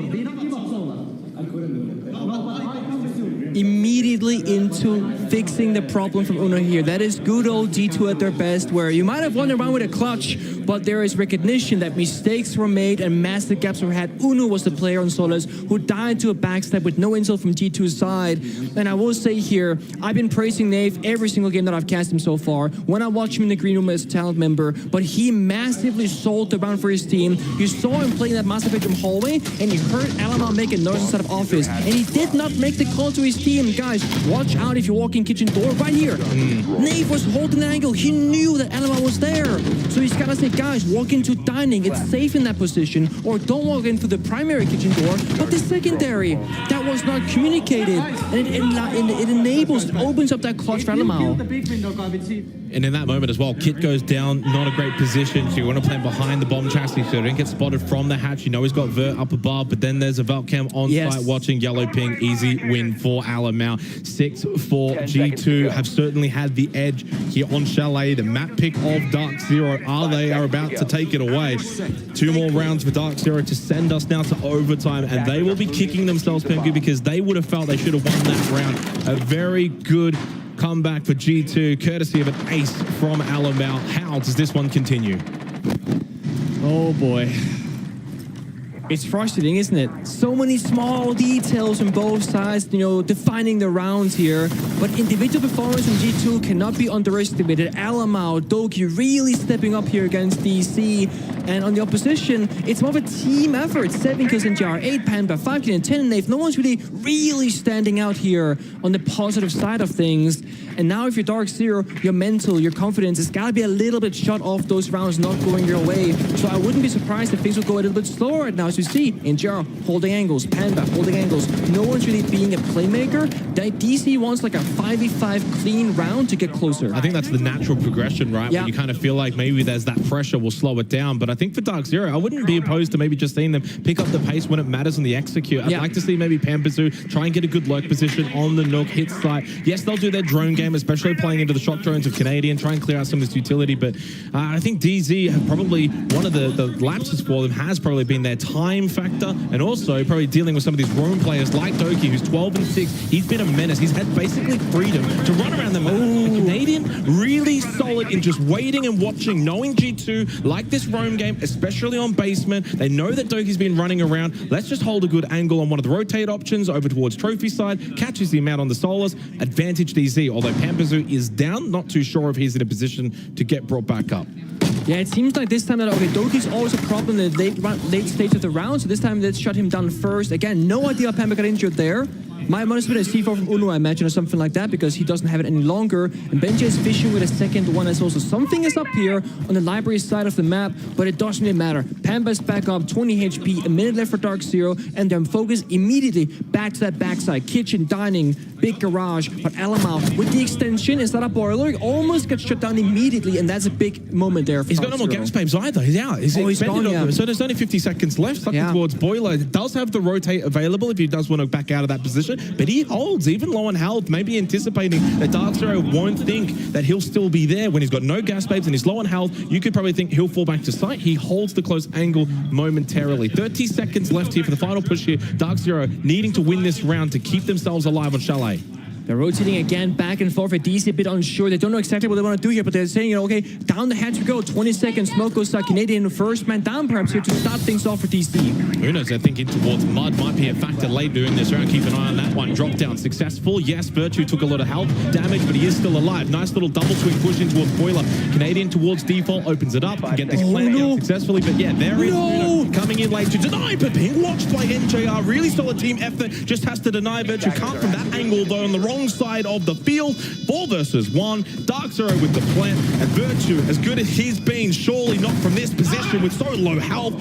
No, says NJR. We go another round here on Chalet. Very impressive attacking round for DC, and you said it perfectly. Slow, methodical back to defaults, but in the execute go fast. They did 3-2-1. Old man Troy drops the hatch, opens things up, swings spoiler, gets the kill, immediate on the pun. You're thinking, oh, Uno has the perfect reader with the flank, but no, DC, they cover all their bases. Flank watch, bomb cover. They know there are no C4s there because Pampa got injured earlier from the single C4 that was in the round because Benji died before. So all of a sudden, it's picture perfect for DC, but just one small thing, if they didn't consider it, if they didn't think about it, that would have been Uno stealing the round and the map for G2. Yeah, Uno was just kind of lurking in towards mud, and then he was going to play off of the hatch to try and deny the plant. That's basically all he had to do here, and then NJR very much, of course, aware of that scenario, that they don't have Vert above the hatch in terms of control, so clearly you got to watch that. You don't know where that last play is going to come from. So really, really well worked there from Dark Zero, and like you said as well, like, I mean, that slow-paced gameplay, I think it works for Dark Zero. We already mentioned it. Yes, they're slow, low on that time of entry, but they are still a very successful attacking team, second in SI24 so far through group. So for them, it clearly works. They have to just back in what works for them, and it kind of goes back even a couple more rounds when Canadians like, we just got to be on the same pace, we got to be on the same play. If you've got one or two that are just offbeat, either too slow or too fast, then that's going to cause disruption to the overall scheme of the attack. It really is just one big machine working together, and when everyone's working in union like we saw, it is a beautiful thing at work. So now for Dark Zero, the plan is the same, I think, and I think the most important thing is not die early to Doki. And maybe even if you really want to target him like individually, try and figure out what orbit is Doki playing, where is he roaming, and maybe try and just hunt him down, because Doki is usually the most, you know, singled out defending player, but even he in this round is closer to the side than on the roam itself. Now unleashing off the Solus, Uno take that duty instead. Maybe Doki's saying, let me try and live a bit longer and stay alive for that long, like in the late rounds instead, because he also has value in those clutch moments when it's like a 3v3. Well, it was shield blown up over towards the library hallway, was actually facing the interesting direction of towards library stairs rather than towards piano, in the way that G2 kind of wanted to hold this with a bit of that office control, giving up on that one. The Rotero is strong. Doki still holds top library stairs. Information here from Nave with a good drone on the mezzanine chimney, watching in towards Doki with a little bit of sightlines as well towards library. DZ's drone gameplay has been really solid so far in getting information. It's all just about now the execution. Yeah, I think it comes down to this first opening engagement. If DC can find a kill or just not die themselves, that is the first step towards success for them. And G2, they opted to reinforce the Henshaw library. C4 goes out again, baiting DC in, thinking this is safe, right? No, it's not. A good strike back from Virtue. That was Canadian that goes down, who had the kit as well on the Hibana. Hatch is still closed, but they do have the secondary hard bridge through Nave, so they can still get library hatch opened up if that's something they feel is a requirement. Oh, bench up misses the shot. The Pampersu will punish that. Trade comes through west main stairs from Uno. Really apt timing. But Pampersu probably should not have been able to walk away with a kill there, so at least something for Dark Zero. 3 versus 3, 60 seconds left. It's a good trade and even numbers here. 3-on-3. Hatch gets opened up by Nave for that secondary hard breach. Thankfully for Dark Zero, they brought back up in case Canadian would fall like he did. And now it comes down to where is the gap going to be? Dark Zero, limited tools, no smokes to deny lines of sight, just 6 flashbangs, but there is a warden from the side of Virtue. Note, G2, no true plant deny, no smokes, no C4s. It comes down to gunplay. They have 4 impacts, but that won't get them much in this round with these current player positions. Still 30 seconds. Would like to see maybe Bolo get a Rotero towards that big window inside against, clear all of that utility. The barbed wire, the frost mat, they haven't done that, especially if they do want to go for the ball later in the round as an option. NJR from the mezzanine has yellow ping information, but what an acute angle to try and bind this shot. You've only got 15 seconds. You can't just sit here holding this angle for too long towards Barstock. Yellow pings up above. Good information, at least for G2, and they are ready for that drop. They are ready for that push from Dark Zero. The drop down's not going to work from NJR, and G2 will take Chalet in the end. I didn't know at any point who was going to take these rounds. I'm thinking 3-3 is equal numbers, 5-5 equal numbers, but G2, they are so good in the late stages with their player positions. No one's dying to weird angles, no one's really getting caught off guard, and DC not being allowed those openings because G2 refused to move unnecessarily. All right, well, while we have a break here on the A stream, let's go and have a look and see how the stream B is transpiring. Additionally, you've got control of library, and you can keep a flank drone over there if you know that there's nobody over there and there's no utility being used over there. So suddenly you've basically got this entire floor at your disposal except for bathroom and solarium, which then Blizz used their utility to take engagements on and won that. It was textbook roam clear and textbook map control by Blizz. And honestly, kudos to them for the way that they played that off. Once you've broken the back of D+ Kia upstairs, at that point, whether you're sitting in kitchen or whether you're sitting in dining, you've got to be wary of that kitchen wall getting opened up by a hard breacher. Blizz didn't open up, but that's okay. You've then got to watch the doorway. You've got to be worried about trophy stairs because now you've lost control of solarium. And then things just go very bad for you in a hurry because unlike a lot of other bomb sites, there's really no way out. of that kitchen dining bomb site once you've lost control of above and the peripherals. So Bliss play that very well. They grab the lead. And we'll go back to the very first bomb site we saw, Guz, which is downstairs. Just didn't quite go the way of Bliss last time around. No, it certainly didn't, you know. A little bit. It was bad. I think it was kind of bad. I don't know if you watched, but the attack that they had was not great. Not amazing. Well, Soldier attempts the bandit trick on the wall. It does not land, so some good util game there from both Fish and Wet on the Thermite and the Thatcher, respectively. Now see Bliss probably rotate over towards Wine to try and split this push.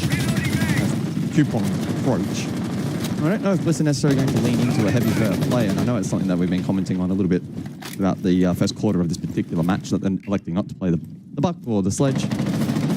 But I'd probably make the argument that it's not particularly necessary, and maybe I'll overcomplicate a push, which for Bliss locally in OS can sometimes be a bit of an issue against weaker opponents where they overcomplicate things and their own demise. Minute 45 though on the clock, a bit of a roam being employed here from D+ Kia at the moment. The Jackal is in play for Bliss, so they should be able to get a read on this and force them back.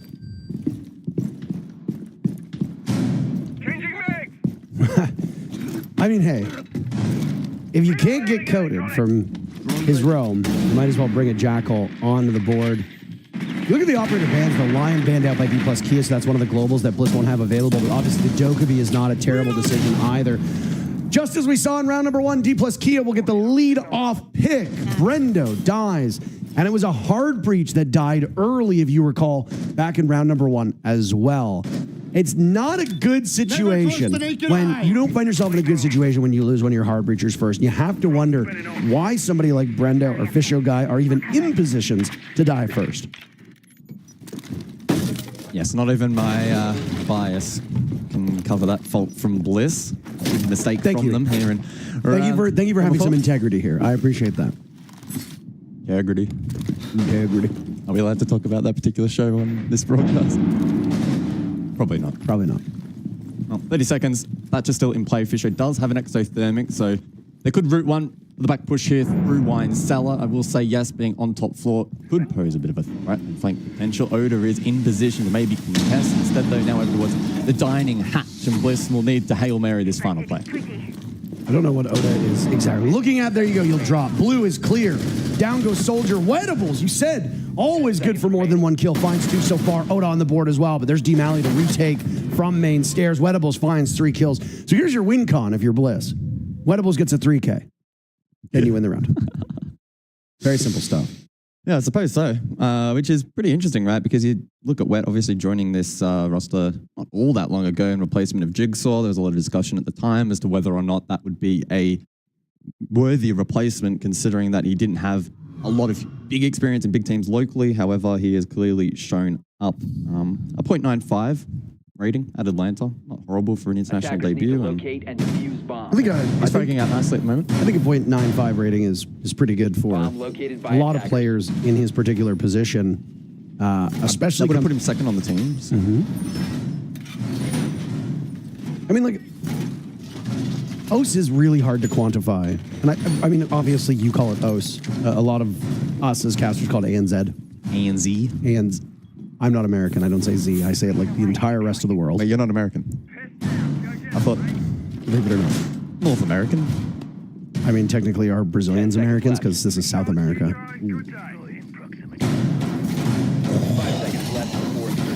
I'd imagine if you were from New Zealand and somebody called you Australian, you would feel the same way that I do when somebody calls me American. You are from the America of APAC. How does that feel? And the UK is America of Europe. Ooh. No, the UK doesn't really want to be a part of Europe anymore, but we don't need to get into that, eh? Brexit means Brexit. Oh, ho, ho, ho, ho. Wait, bruv. Wait, bruv, we're gonna leave Europe. I've already had to cast it. Don't need to experience that. I'm very sorry. Don't need to relive that. Yeah. Well then, into round number 5 we go, and it's Bar this time round. Have you noticed that it's almost like a sage green behind sage on the backdrop? It's just a small little thing. Just a small little thing. Same lineup. or at least very close to the same lineup that Bliss brought this previous execute when they wanted to pull off a bar gaming take. Looks like the D+ Kia rotations for this map will exclude the upstairs bomb site as they've gone to garage, then bar gaming, then kitchen. Now they've gone to garage, bar gaming. You still have time to make a change for this final round. Edibles only has a single one of those logic bombs remaining. How he will use it is anybody's guess. I think he's probably going to call them, and then everybody's phone is going to make noise. And then get a multi-kill. And then get a multi-kill. I think that is absolutely correct. Do you have one? Are you in the fantasy league that Jesse has made? We don't talk about that. So you are probably doing very I poorly. wouldn't say I'm competitive. I think I'm last at the moment. And I don't have any of these players in my team. I was going to say, Wettable seems like a pretty solid bet so far. Multi-kills. Anyway, half of the round gone. A very sluggish round so far. Bliss were much better at getting information on the defenders and then using that to their advantage the last time they attacked this bomb site. So D+ Kia obviously finding ways around that drone work and entry to stop Bliss in their tracks. Again, a lack of explosives here. Brendo does have the 2 Ash charges, but Welcome back to the A stream, where G2 has just had a great and phenomenal performance against Dark Zero on Dark Zero's map pick. They get that first one in the bag, and so far they're running pretty standard with their 2-0 wins. Yeah, they've already got the first map under their belt. Now they just need to make sure that they can lock out the second one. But as soon as the game was over, all of DZ instantly grouped up, huddled behind. They didn't even take time to walk outside or side, just took a moment, started talking about the next map. So they're still locked in it. I mean, I'd imagine so. It was so close to it being overtime, or they were looking pretty dominant. It was pretty solid in the first half of the game. It's just unfortunately when they went over to their attacks that it really didn't go their way. But of course, it being so close, that means there's definitely an opportunity for them to come back on the second map. Yeah, 7-5, definitely not what we've seen earlier today in some of our games, a closer one. But when we were looking at the start of this game particularly, it was flawless from both of these teams, where neither one really wanted to give up either one of their advantages. I think specific stat to look at is Bolo hasn't been in the game for a little bit of time, but he hasn't let that stop him. Are you flaming already? No, I'm not flaming. I'm saying it hasn't let him stop him in the tournament, but I think when you play against a caliber of team like G2, obviously there's going to be a little bit of rust to it. He started working up towards the end. I mean, he only got 3 kills, but if the trend follows going into the next map, he might be the top frag. I think if you look at the stats on the other side, comparing similar players, maybe someone that was really active in that opening part of the game, in my opinion, has to be Doki. He was getting active. He was making sure there was a bit of that surprise factor. I think this especially was happening on G2's own defenses, where sometimes these players of Dark Zero weren't really ready to be swung yet by a player from G2, but it was happening. They were getting swung. Some massive clutches and personal performance as well, which I'm sure we'll get into later. But yeah, a very close game, which should set us up for a very good second map. I'm glad you brought that up because there was so many rounds where the defense, G2 would specifically reinforce their defensive roam, having 3-4 people off the site to cause confusion to Dark Zero's clears, just so that they can take advantage of the roam clear. And there was a lot of times where they were pretty much uncontested. They would miss a potential roamer just because there was so many people off the site. And the beautiful ace coming through as well from the side of G2, LML. But when we're looking at this game, besides the fact that it was flawless at the start, besides the fact that people are screaming a lot, also clutches were a pretty big percentage of this one.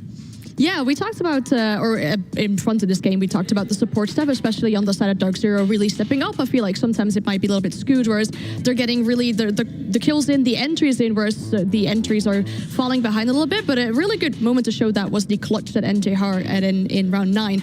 That was really impressive, in my opinion. It really looked like they were about to lose that round. That second kill, by the way, absolutely amazing. It takes them a little while to get it from the main stairs here, but it just shows that on the side of Dark Zero, we're definitely seeing players like NJR and Nave step up. But with the operators that are playing, you're not expecting it from them so much. If you can get them in that position, more often than not, they'll be able to capitalize on it. They obviously, their stats are showing it, their in-game performance are showing it, but it's getting to that performance. Most of the early rounds were very flawless, one-sided wins, back and forth, and only came down to the last little bit of rounds where G2 was able to just slide ahead. So Dark Zero needs to try to equalize that just to make sure that they're staying alive, I guess, further into the rounds and putting their supports back into those positions. Yeah, something else that you touched upon a little bit before we got onto the desk was the fact that on the roams, G2 were not the easiest ones to lock down. No, they weren't at all. I mean, they were pretty much playing. I don't want to use the word. You're good. I was thinking of critters. I didn't want to use the word rats, but they are playing so aggressively on the roam. It's very hard to keep track of them, especially on attack too. They're really trying to isolate the different types of roams that DZ are playing because they know that DZ is a lot more of a structured team and they're going to fall back, and that's what puts their support players in those clutch positions. So that's what they tried to focus on. A really good example of that was that ace that LMAO got, whereas he was standing in office and his teammate got shot in the little closet of master bedroom, and he just did not respond to that at all. Just staying passive, making sure that if nobody hears me, I'm going to be able to stand here for a little while. I'm going to be able to, keep my position unknown. As you mentioned, it's really difficult to keep track of them. And from there on was able to get a nice little 1v3, especially with the information they had as well. I love how he fell all the way back, fell into office. His teammate reinforced the wall. And I don't know if it was miscommunication, but there wasn't any call on a guy potentially coming master. Whoever died inside of office died, but LMAO was completely hidden right until the end, and he obviously won the 1v3 at the end. Yeah, and we're looking at LMAO particularly from the side of G2, but even when we're looking at Dark Zero, they have also had their incredible players that were stepping up. We've had Nave that we highlighted at the beginning as well, in terms of what we can be expecting from him, being that support player, being one of the highest rated players on the team. So going on to the second map, which will be Club, G2's map pick. When it comes to Dark Zero and how they're currently performing, what are you expecting moving forward? I think Club is a map that takes a lot of time early to prep. I'd expect a lot of early aggressive roams by G2, obviously, but on the side of Dark Zero, I think they will try to maybe switch it up a little bit from Chalet, go back into the turtle type playstyle, make G2 focus on executing, focus on finding those kills, not extending too much on the roam and losing people potentially to just, again, the rodent rat scurrying around behavior. All right, and with that, we're ready to head into Club, our second map of the series. G2-0 has been something that we've been seeing the entirety of the group stage, but will that continue? Let's find out as we head over to their map pick. I don't know about rats and worms, Fox, but I do know we've got another banging map coming our way. To Clubhouse we go very shortly. G2, of course, 1-0 up in this series, and now one map away from securing the group. Oh yeah, they're getting close, and you and I are fearing a little bit here for Dark Zero because G2 have been hiding a lot of map pools so far for this tournament, and they pick Clubhouse. This could be the end for DC, at least in terms of getting that first spot. Could be. Could also be an opportunity for them to bounce back here on Clubhouse. And kind of like Fox was saying outside of the Worms, is that they have this opportunity on a very defensive side of the map to maybe play into that kind of turtle gameplay. That might actually benefit them. The other part of the equation is for G2, Clubhouse is not a map we really see them play all that often either. So it really comes down to the level of workshop ability that they've put into it. Yeah, but that's what G2, they tend to shine. Their support staff, they're great at counter-strategizing and kind of tailoring things to how the team likes to operate in terms of operators and playstyle and positions. LMAO with more Cs because DC, despite what their opponent they're playing, what map they're playing, they will tend to ban just the same operators. There's no flexibility here. Interesting. So Montaigne gets banned out. That does kind of leave like a Ying on the board, for example. Montaigne can be very much influential on a map like Club.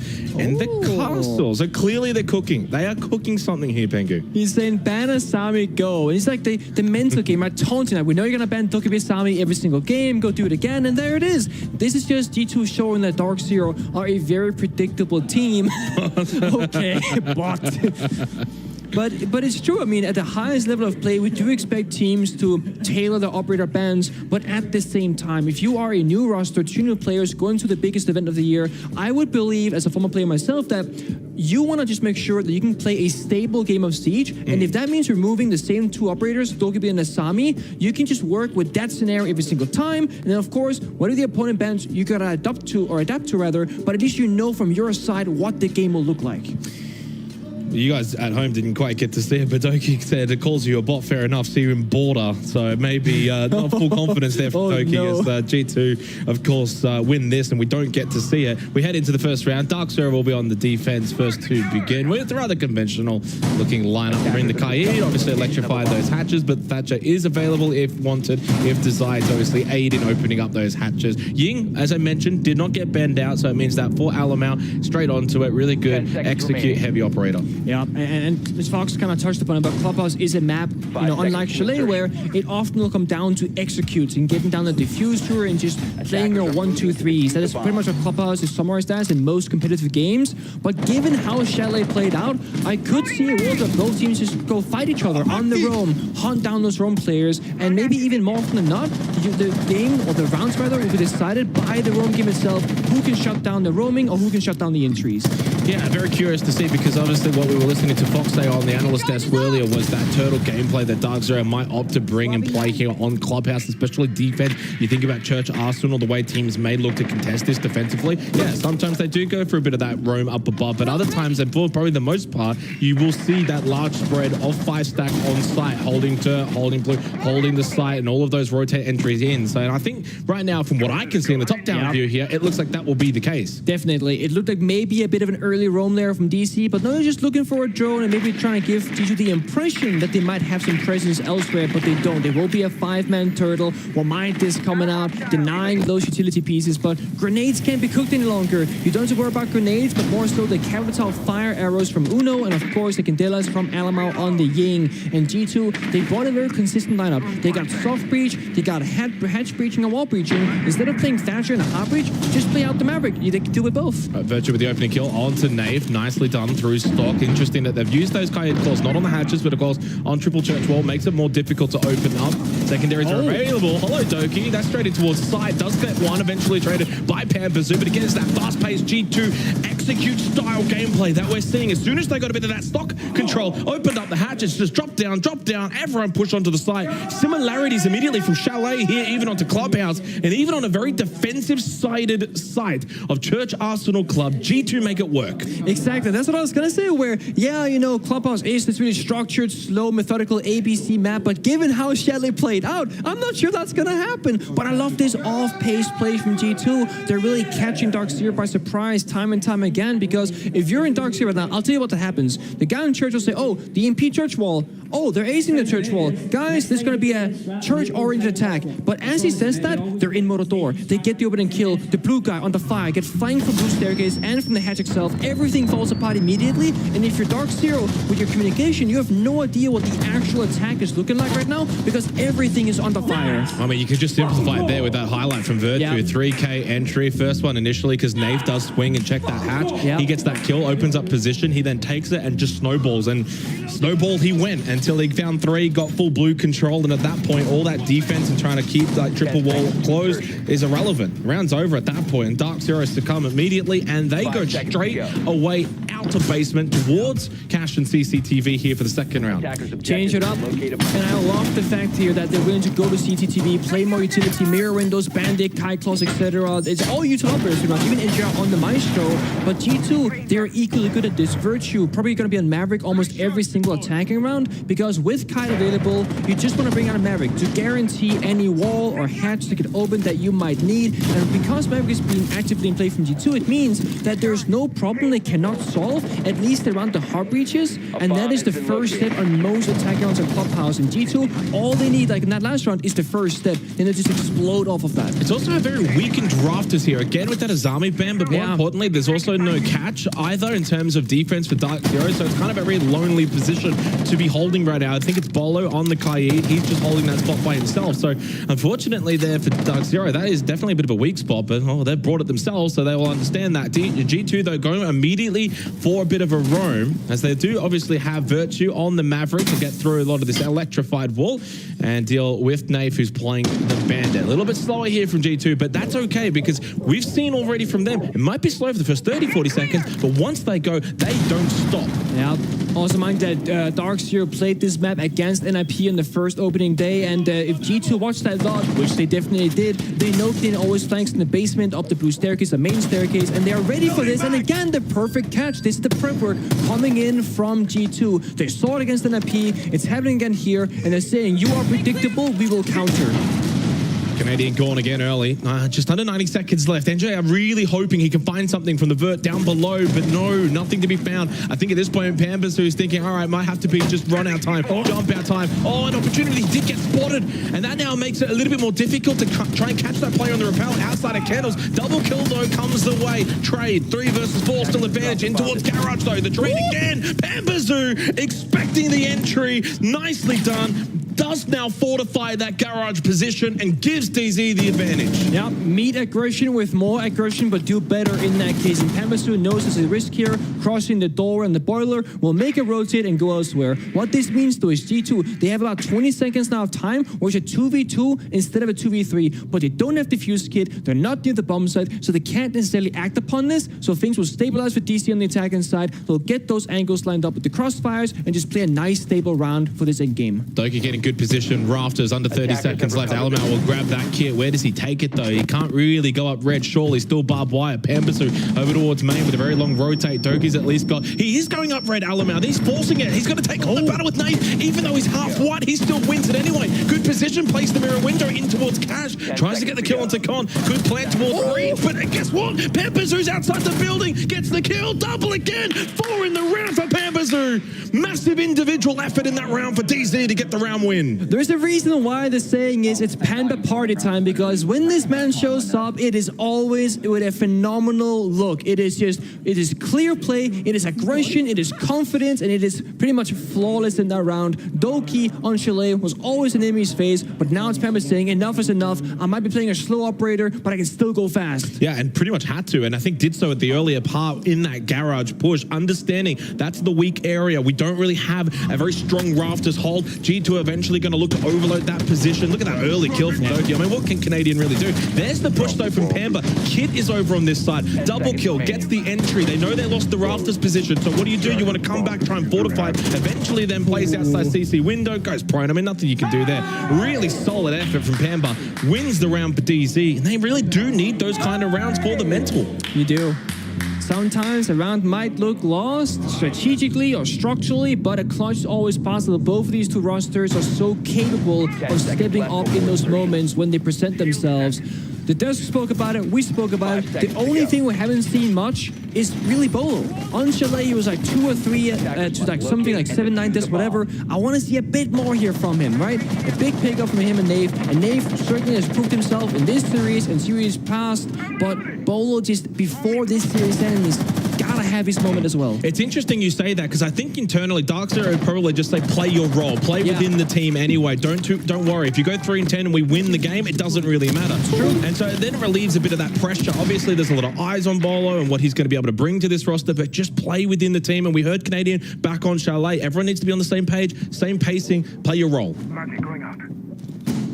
Of course, sometimes your role is just to drone, hold angles, and sometimes you end up in a 1v5 saying, guys, I'm not going to get a kill here. Like, you know that, I know that, but it is what it is.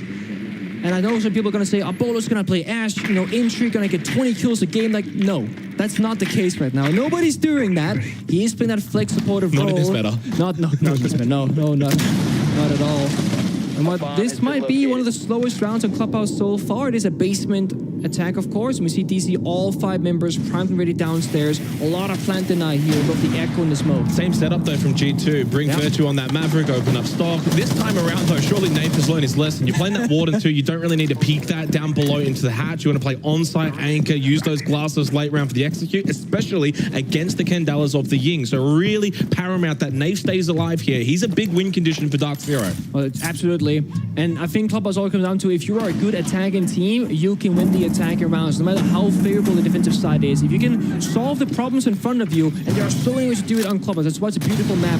There's a lot of operations you can flex between, a lot of different ways to approach the map from here. Got 3 different hatches, 2 staircases, garage flank as well. It all comes down to G2's in-game leading skills right now and problem solving. Where do they want to strike and how do they want to do it? Got a bit of main stairs pressure as well from G2. No real flank options for Dark Zero. It's firmly on-site defense. Can work, especially when you're playing into the Echo ward and mirror combo, as even more so with the smoke. That's the lineup they brought that is going to help them in this situation. Uno now with the incendiaries to open up that generator position inside of blue. That is an angle and a half. Oh, it's not even an angle, it's a pixel from Nave onto Virtue. And then JR as well gets rid of Doki coming from main stairs. Alamau can't find anything from this position of triple in towards Church. Drop down from Benja. No real opportunity in the 2 versus 5. Kit is over towards secret side of blue. That is going to be very difficult to retrieve. They've lost Benja. It's only Alamau on a 1 versus 5. And Ace's already had in the series, but not from a position such as this. And Dark Zero should be getting their second round here on Clubhouse.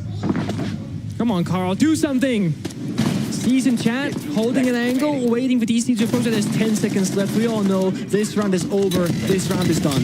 He just wants them to rush into him, maybe pad the stats a little bit, time to run out. Talk about the discipline here, though, from Dark Zero. It doesn't seem like much, but the fact that they're not just running at him as 4, as 5. We've all played Siege before. We all know what it's like. We've seen teams throw away good positions because they go chasing for that final kill because you think you've got the numbers. It'll be fine. We'll overload him, but just discipline. Hold your angles. We don't have to go and chase him. This is SI. Who cares? It's 1 kill. He can't win the round. That's exactly it. Gotta keep it disciplined till the very end. And the opening kills, of course, here very important, either shutting down G2's offense or just getting run over. And this time it was DC with 2 kills before anything really happened here. Nate with a nice pixel to shut down Virtue, who got the 3K last time in his basement attack. And even after that, still swings the hatch with the smart glasses on, knows the smoke won't matter. Yeah, but the difference that time, at least from Nate, whereas last time he kind of pushed under the hatch to check it, this time he's kind of body checking it and then unpeaking, and so it's a little safer, get the information. They never saw him, he then swings back, gets the kill. Really nicely done from Nate, and a big difference in that round from the opening round of basement, and I think a reason why they were able to win that. You saw Virtue again, that lurk through pit in towards blue. Last time he got a 3K. Why? Because Dark Zero were peeking and probably not playing the angles as correctly. Instead, Nate, a little bit more defensive, hold the acute angle, gets a couple of kills, and it really then solidifies that position. I will say that despite G2 losing that round, I actually really liked what they were doing because they're applying all this phantom pressure. What I mean by that is that they're opening up all the hatches, all the lines of sight, Church triple sprees as well. It's very hard as a defender. We all know that if you play Siege and Ranked, etc. When everything's opened up, you don't have like a Valkyrie for intel. Where is the enemy actually at, right? Because there are so many options, so many possibilities. It's hard to make the right assumptions, but Nave really had that locked in, guessing 2 out of 2 correctly and getting 2 out of 2 kills. But now, of course, when you win a bomb site, it's locked. You gotta go elsewhere and find success on a different bomb site. And this time, you will not go to CCTV. They're going to gym defense instead, with an extension towards the cash CC side. Yeah, nothing wrong with that. Gym bedroom, certainly a site that many would probably have as second in their rotation. Obviously, not the case here for Dark Zero, having already gone to cash and CCTV. Venture to open up Jacuzzi wall with the exothermic charge, and he's also got Alamau here on the Glaz. Curious to see what this will play like. They've got a couple of smokes. The Glaz himself, and of course the Ying too, has 2 in pocket. Open breach, easily done at Jacuzzi. They haven't gone for the full map wide open where you get Jacuzzi and Kennels, but they have got that single wall opened up over towards Con. Yeah, I'm looking, trying to see what the angle is here. It's like 1 or 2 people on the roof, just on the office hatch, lurking about. Mostly rotate to a CCTV side. But again, G2 are doing things in like a bit of a different rotation here. You'd think, okay, CC wall goes first, then you go Jacuzzi. Different order. Exactly, the order is different here from them. And again, they're keeping Dark Zero guessing as to when are they going to do it and what are they exactly going to do. We know because we see all the operators that Glass is going to be the main pushing force on the attacking side, but we don't yet know where they're going to enter from and where they're going to try and plant. The biggest question for me is Pambazu. Has he been droned out? Because guess what? Look at that penguin, top right. There's only 1 drone left, so a lot of those have been denied. Canadian on the solos doing his job. You would imagine Pamba knows there's one on the balcony because noise has been made by Benja. He's basically tried to bait him out. A couple of shots, look towards CC window, anticipating. So whether he actually knows Pamba's there or not, I'm not too sure again because we haven't really got a lot of drones on the field for G2. Yeah, it's going to be Smoke, Sin, Candelas out, execute from G2 with 60 seconds to go. It's going to be explosive. Well, I mean, this is the thing. The G2 typically go, they don't stop. There's going to be the drop down into logistics, but Dark Zero are ready and waiting. Good positions again on site, similar to basement. Good win from Uno, coming from logistics drop, and Alamau 1 out on the Glaz with those smokes, and 2 more still available from said Uno with that Ying. Candelas to also go, so good utility from G2 on the push into site, and they've got good positions. Alamau holding main stairs, but Canadians a big win condition on the solos. He can deny plant. through below. C4 and Solar Scale, so they get side control now, but DC, they're playing from below. Pampa C4 missed this, and now Plant Deny might not happen from downstairs. And Doki's watching that hatch. The Canadian knows he has to go back. Why doesn't matter. Pampa clean straight through said wire. Uno to get the plant down. Canadian got the kill as well onto Doki, who was watching the hatch. Uno drops down below. That's the only thing he can really do now. And for the 1-on-2 retake in favor of Dark Zero, left side, right side, hard to know. But Uno, no information here. Besides the shots now, he knows there's one to the left. Dark Zero don't have to rush this and talk about the long arm of the law behind the bomb chassis. I don't think Uno's going to be able to get the angle, and Bambazoo was sneaking from behind anyway as the secondary, but it did not matter because I honestly think he couldn't get that angle. Yeah, I mean, that is just a ridiculous retake from DC where they have an immediate response to the problem. They say, okay, let's give them the bomb side. Nave and stuck inside a bathroom. Pampa, come downstairs with me. I'm Solus. I'm going to show you where they plan. You throw a C4, you get the kill. Okay, G2, don't stop planning immediately. So Pampa will throw the C4 quicker and run up the staircase. Try up the other staircase and try and retake the site itself, and they win their individual 1v1s. They get back together and they go for that 2v1 swing and they get things done. A good win here from DC. Yeah, and I did pose that question earlier in the round. Did they know that Pampa was still lurking inside a CCTV? There was only one drone available for G2. Don't know how many of those were at the hands of Canadian, but nevertheless, in the end, Benja was watching, waiting. At some point, though, when you're playing that balcony position and when the push does eventually come through from logistics, from Jacuzzi, you need to be helping out on site. That means he turns his attention away from CC. Easily done from Pampa. Free kill, and then he can actually rotate in con side if he wants to. Really solid defensive half here from Dark Zero right now. G2 tried to play that game again where they go fast, they fully commit, and for the most part, it actually wasn't that bad. They were able to get through logistics, got the plant down in towards Jim. It just came down to a 1v2 retake. It really is.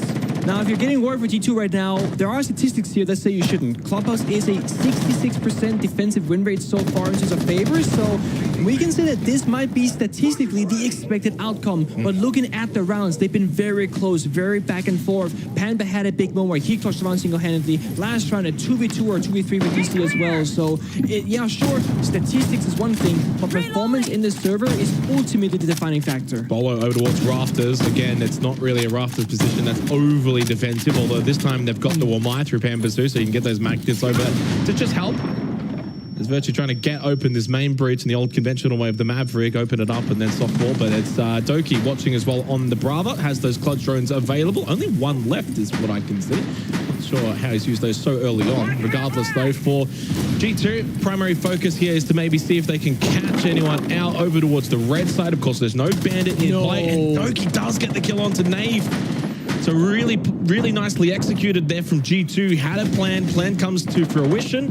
Still a bit of that red stance control. And the swing and response there from Pambasu. Was that necessary? Uno watching. What's active? No, I mean, they know Master Bedroom Default hasn't been shot, so they have to assume there's a lot of people outside Garage and CCTV breach. When your Maverick can open a wall, nothing else is happening, there's no way you think there's no cover, so DC, they're throwing their bodies away this round. Yeah, they certainly are. I'll credit, though, to G2. Certainly more of a playstyle-centric round from them rather than that super rush-heavy style. NGR tries to contest. Bolo's up in flames. A round, though, up in flames for Dark Zero. That was exquisite from G2. It was. I mean, you know, we all have been here where you go CCTV, it's not a great bomb site per se, and if the enemy has the right response, like, for example, like Cameras off a catwalk, and Merrick for the main breach, you're thinking strategically, this round is falling apart. We need to try and go for kills, but I'm not really entirely sure about that circumstance for Dark Zero. They still had 3 Toxic Babes, they had a C4, they had Evil Eyes, and they hadn't lost carriage control yet. They could have surely sat for a little bit longer there before throwing bodies into a breach that wasn't even open. I think it's a case in that moment of maybe not trusting the utility that you have, right? Because you're kind of just looking at it as like, oh, we've lost one. Okay, the main breach gets a nice kill, opens it up 5 versus 4. Lovely little play. The response then is to like, okay, can we trade off that? Because they've got extra players there, I'll run out Garage, see if I can get one, run back in. But what that then does is it snowballs in the opposite direction. Suddenly then it's a 5-on-3. Then you've got like NJR at that point inside of CCTVs thinking, well, I may as well take the fight and see if I can get a couple of kills here, because otherwise now the utility is not going to be as effective. Big round for G2, probably, I mean, par for the course. You mentioned, what was it, 66% defensive win rate. So I think, you know, 2-4 in favor of Dark Zero, if that does eventuate, as of course Basement has unlocked again, is probably the pass mark for both teams. Yeah, no, that is really it. Very important round for both teams, of course, to get on the right side of the scoreboard here. And a 3-3 half just means that it's very much a tie game, just like on Chalet. And it will come down to how good are you on the attacking side? How good are you at problem solving these difficult rounds with the current utility meta that we might see with, you know, something like the Fenris, the Asamis, who's currently banned on this map. But for what it's been on Clubhouse so far, it's not been all that much of those power cube operators. Solo's only played 2 rounds from DC so far. It's more been about the Warden, the Mirror, and of course C4 and smokes and stuff like that. Yeah, and I think also versatility. We've seen a lot of this Capitao in play too, and either can bring the secondary hard breaches or the secondary EMPs. The incendiaries are really good at clearing out positions, the smokes as well. So we're really seeing that be utilized by G2. It's been super successful. The Maverick as well from Virtue. We've seen open up stock hatch and then push down himself, so he's able to then play kind of solo. We do see the Jackal clear as well up above from G2. So definitely just being a bit more checklisty in this particular round, but that's pretty much been the case for them here on Clubhouse so far. They're not really doing anything unconventional. When they go fast, and we've seen that, and that sort of execute heavy play style, but they still do everything else necessary before that. Yeah, we saw this time that G2 did not get a flying drone inside a master bedroom in the prep phase, and there were jammers denied information. So they're thinking, okay, they might actually go for a roam this time. Let's attack a repeat onto the Jackal so that in case they're roaming, we can find them and get those kills. Well, turns out Darkseer, they played that mind game successfully, because now you force somebody onto an operator solely for the roam clear, but there is no roam clear to be had. So G2 getting less value out of their operator lineup. Or what are they missing now? No Ying in play. It's just the Capitao and regular good old gun operators to secure this round for G2. And it is that 3-3 or 4-2 half. So this is a great mind game play from DC. Yeah, again, defensively for Darkseer, playing out of dirt, playing deep in the backside of Arsenal, right? So they're not really going for that roam or looking really for any kind of pressure. We're not seeing anyone push main stairs, go for these peaks up above, try and maybe get someone off guard over towards kitchen. They are very much firmly sitting sight and waiting for G2 to push them. That's fine, but G2 have already shown so much proficiency, not just in this map, but really in this series, in being able to clear out these positions. You want to contest, you want to make it difficult to come down this hatch, but every time you peek, you don't know what you're going to be looking at, and Virtue gets aggressive. Proxy alarm gets, how does he not die to that? Turns around for the proxy, but Pambazu just wasn't ready for it on the backside of the generator. That's the smoke now gone. 30 seconds opens up a pathway for G2. Such a great play. Get the mirror in the walk down staircase, get that kill, but also attack tricks at the same time. But G2 are everywhere right now. Who's watching wall? Who's watching triple here? This is no one. Free push in for Doki. They're so concerned for the blue push, which is what G2 have shown pretty much every other time on this particular site. That Doki's just walked straight in, gets the plant down. They can watch that from main stairs. G2 have just slaughtered Darkseer offensively in this round. Doki with a double. It's only Canadian just left. How has he gone from dirt up towards kitchen? I got no idea. Nevertheless, though, G2 are about to make it 3-3 as Canadian gets shut down by Uno. What a sensational round from G2. Do you know what I did? That's such a classic Uno phrase. I used to hear that all the time. He also like, he wants to say, I did a good job here, listen to me. But strategically, what G2 did in that final attacking round was basically, that began in the very first opening round where they attacked blue. On the very first opening basement attack. 2 rounds later, they attack basement again. They also go for a mostly blue-oriented take. 3rd time comes around, they fake the blue take, but with full commitment, because Virtue, he gets down, he gets the kill, and he stays in that area. But this time around, it's a 3-man church take instead. So they're completely in Darkseer's head. And the thing is, because there's no intel operators this time around, like a Maestro, an Echo, or a Valkyrie, DC have to again make assumptions. Okay, Virtue's down blue, it's gotta be a blue push. JK, it's not, but they don't know any better. They like intel. Yeah, really, really good split attack there from G2. Pays dividends. They get the round, a third attacking round on Clubhouse. Now really puts them in the driver's seat as they switch over to the defense, and this is where they are now favored. I know the scoreboard says 3-3, Pengu, but realistically and statistically, G2 are very much in front right now. Yeah, that's exactly it. Getting a 3-3 half with the current defensive side victories on average. This is a massive win for the team that started on the attack, and very different orbital lineup here from G2 compared to Darkseer. First of all, they're roaming top 4 on the basement defense. They're playing Solus, Valkyrie, and Mossy, as well as Fenrir. So basically 5 entirely different operators in that of Darkseer. And DC, they got the same attacker lineup as G2 did. They got, the hard breaching in the Maverick. They got the side executing the Ying. They got, Buck verticality. They got Jackal for their own clear. You need, if you're Darkseer right now, to find opening kills. They don't have as much utility. They don't have a Capitao. They don't have as many ways to problem solve around this. So if you're DC right now, you're looking at going relatively quickly here and ideally getting a kill. Uno towards Secret. It is Benja that gets that opening kill onto Nave. One of the hard breaches gone. Well, there's the second hard breacher gone. This is a disaster of a start in terms of the second half for Dark Zero. Pampasu maybe just thinking, let's just go fast here. This is not really what we want to play in the roam game. That site should be a little bit more vulnerable. The Fenrir F.9 though, how effective is that? The visibility becomes 0. Virtue plays that perfectly on the Fenrir, and they know there's another one coming out of dirt. They're into sight. What is Polo looking at? It's a 4 versus 1. Virtue was just in blue, just killed your teammate. You're not even looking in that direction. Virtue has just played that perfectly. One of the star players in this series hasn't really made many mistakes. That was absurd.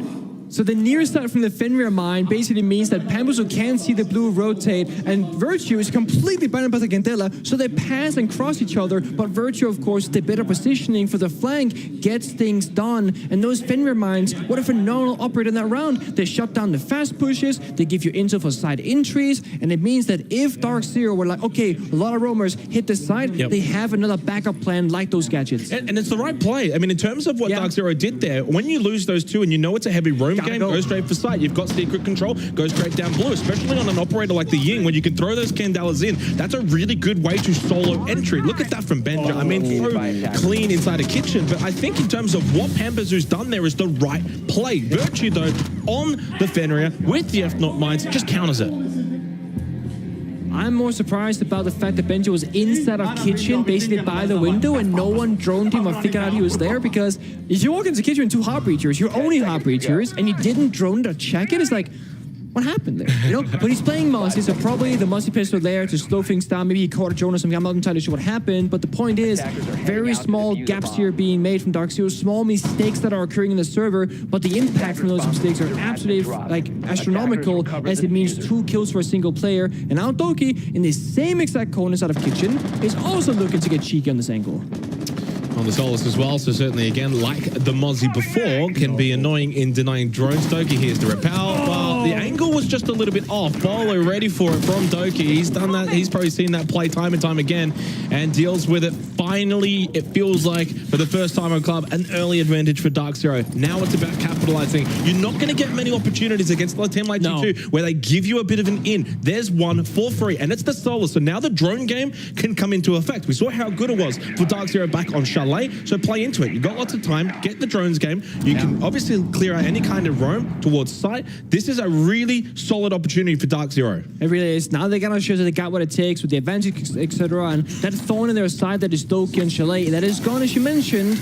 But the thing is, the only thing about Dark Zero that I haven't liked in the series is that when they get their early advantages, it's often because G2, they give it to them. They allow them that opening. If Doki doesn't jump out that window, there's no way DC gets to open and kill at least that quickly. But now we see them, they're ready to go, and they're doing it together. Uno trying to be aggressive towards Bathroom, eventually loses out. NJR with a good angle, and finally something is happening for Dark Zero. 5-on-3, again playing that drone game, getting this information. No misdroning this time, and certainly no pesky Mozzies, as that one gets shot out by Alamau on the dock, falls back to Cash. They've got to make sure, though, don't, of course, now think this is going to be a bit of an easy round. Cash and CCTV certainly can be defended by 3 players. You've still got to really get good information towards site. This is a lovely drone from Pampa, but it does get shot down.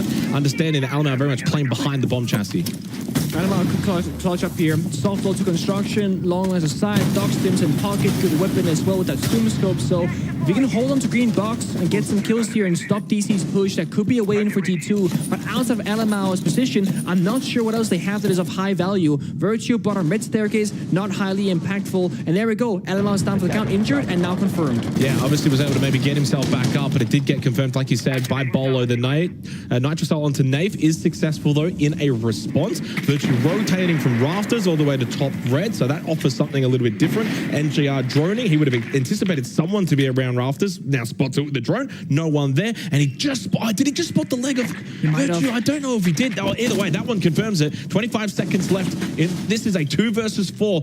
You push in too soon, you push in too early. Virtue is very capable from this position. They have to be so clinical here, Dark Zero, to not make mistakes. Flash goes in, Canadian with the little sneak in push. It's a nice little turtle plant from Canadian, and NJR finally clears that top red position. He was droning it out. He was ready for it. Nicely done from Dark Zero. At At no point did they over-rush the attack there. No, that's good. That was like Troy said. Let's do it together. Same pace, same time. And you're right. If somebody pushes too early, you start losing those bodies. You give G2 that momentum, that confidence that they thrive on, or thrive off rather. So it's a good look here for Dark Zero. But again, it started off with Doki sending it out a window with a very high risk, medium reward kind of scenario. And of course, Bolo was ready for it. He won the gunfight, but a really risky play from Doki. Yeah, it certainly was. But those risky plays is what's been so successful for G2. Exactly. So you can't really be too critical in that moment because I think Doki's been so sensational. Back on Chalet, still playing well as well here on Clubhouse, 8 and 5. And the reason for it, not necessarily always those over-aggressive run-outs, but still that kind of similar play style, that confidence that you can feel where you are trying to make those plays happen rather than sitting in a corner.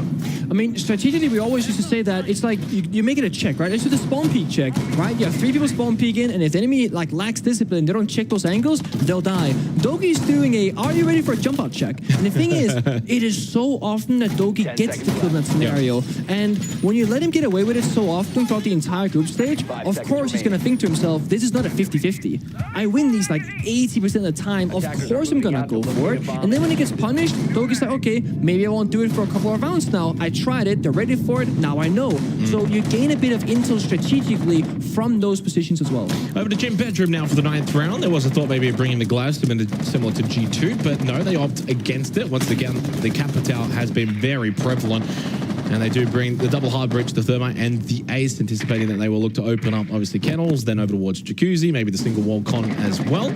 And then use that Capital and Flores to displace, dislodge, get rid of some utility. Doki towards top red, with rotate in towards Cash. A very common setup right now that we're seeing from G2. Not really changing too much up. I mean, Benji over towards Rafters, really doubling down the defense on this Cash and TV side, but that's about it. Everything else looks pretty conventional. Oh, but there we go. DC with an aggressive play. Oh, wow. We don't see this from them so often, right? They just breach the wall, instantly jumps in the window. Bolo starts things off. Also on a heater right now, 7 kills to his name. And G2, one of the first times here in Clubhouse, they got caught off by surprise. Yeah, they certainly did, because that's not the conventional play from Dark Zero. No. They opt to go for the fast pace off of the breach, and Bolo then catches them off guard. Benj, and the fact that, I don't know if they droned him out or not, but again, you don't always see that Rafters being held on this particular side, and he was ready for it. Really well done here from Dark Zero. And not only that, but they're starting to enable Bolo. Doki's just feeling the pressure down below, from above. Nothing he could do. He got stuck over towards top red. He couldn't make that rotate back over towards Cash. Otherwise, he would have died for free. Instead, he has to just hold the angle, hope they push into him, maybe get one and then done.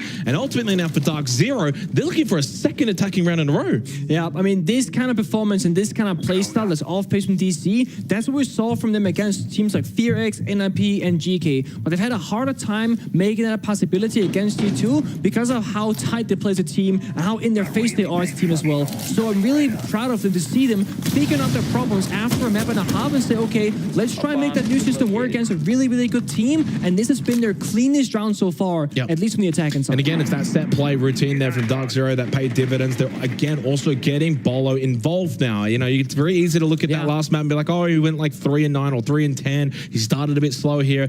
Everyone wants to point out the negatives, but now he's starting to get cooking a little bit, now finding that confidence. And it's because DZ put him in that position to do that. It's like, hey, we're going to open main bridge. You're then going to go in. We trust you to get those entry kills. He delivers, gets the double, 35 seconds left. And again, like the round prior, they've slowed it down. They're on the same page, the same pace. They know what the win condition is. Go for default inside a gym. Una can't really do anything from logistics. And Virtue's too slow on the rotate. Yeah, indeed, too slow. The Nitro Cell was the right play. He just didn't get there in the right time.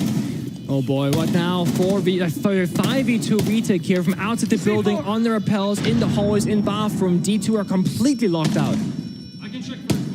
Yeah, the fact that Uno and Virtue have both stayed alive throughout that plant really does sort of highlight Dark Zero not really being too worried about the kills, about the players. They probably know one's going to go and try and play Vert down below. They probably know there's one towards logistics watching, but they can't watch Jim. So again, it's just all about understanding what do we need to do. We need to get plant. We don't need to worry too much about clearing out the rest of the site towards the backside of logistics. We just go straight to Jim. We've got balcony control. It's a 5-on-2. We don't have to rush this. Good drone usage. And really right now from Dark Zero, we are seeing two very different gameplay play styles between these two teams. Oh, yeah. And I love to see it because they're playing very differently, but they're both playing at a very high level. And G2 on the back foot right now, saying, you know, we got to figure out what is going wrong. Technical timeout time. And we might hear a word or two here for Lucky, depending on the audio levels.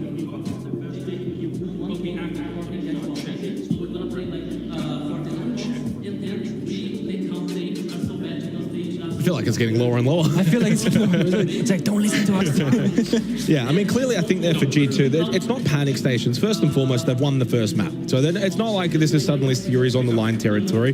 But one thing that's quite noticeable is the fact that this is Clubhouse. Yeah. You shouldn't probably be losing 2 attacking rounds in a row. There's some concerns here, probably more so in the way that they're playing the defense. And it's like, well, why were they so successful on Chalet? Well, Chalet is a completely different map because Chalet, you can deny those entries, play the windows, get aggressive like that. Clubhouse, maybe not so much. And I think maybe then you kind of look at maybe what Doki's doing in that earlier round, not the last round, but the early round, with the jump out. There's nothing necessarily wrong with it, but do you need to do that on club? Yeah. Also saw in the technical timeout there, Romalo, the coach of G2. So they did have the pings. Yeah, okay, they did have Intel, yeah. So again, it's not like, oh, let's go crazy. Like, no, let's go crazy, but it's structured, right? It makes sense with Intel. But the coach of G2, Romalo, very, very strategical-oriented coach. And it looked like he was pointing like, you go do that, that's your responsibility. I got the feeling that this is a strategical change-up for G2, whereas on Dark Zero, you have the most experienced player, in-game leader on your team of Troy. You don't need me to tell you what to do. Troy knows what to do, at least we assume so, right? So this is like a really active, every round-by-round leader in someone like Troy, versus when strat things aren't going the right way, Romalo needs to call a technical timeout and really tell his players, okay, this has to change now, boys. And we see this off the rip. Tuberu, yeah. Tuberu for the first time. Kite, more wall deny-oriented playstyle here from G2 saying, let's go from really fast in your face to make them problem solve against us. Yeah, that's actually a really interesting change-up because I thought maybe there would be a one which G2 would be like, let's go the opposite direction. Let's go super fast. Let's go super aggressive. Instead, it's like, actually, let's bring it back a little bit. Dark Zero are good. They're a slow team. Let's let the clock maybe become their enemy. Slow things down, bring that wall denial, try and make sure, can you keep Jacuzzi? Well, I mean, there is a bit of, maybe a bit of both, but still, we'll still go fast. Alamel just goes with the right hand, catches Peppers too, which is big onto the buck.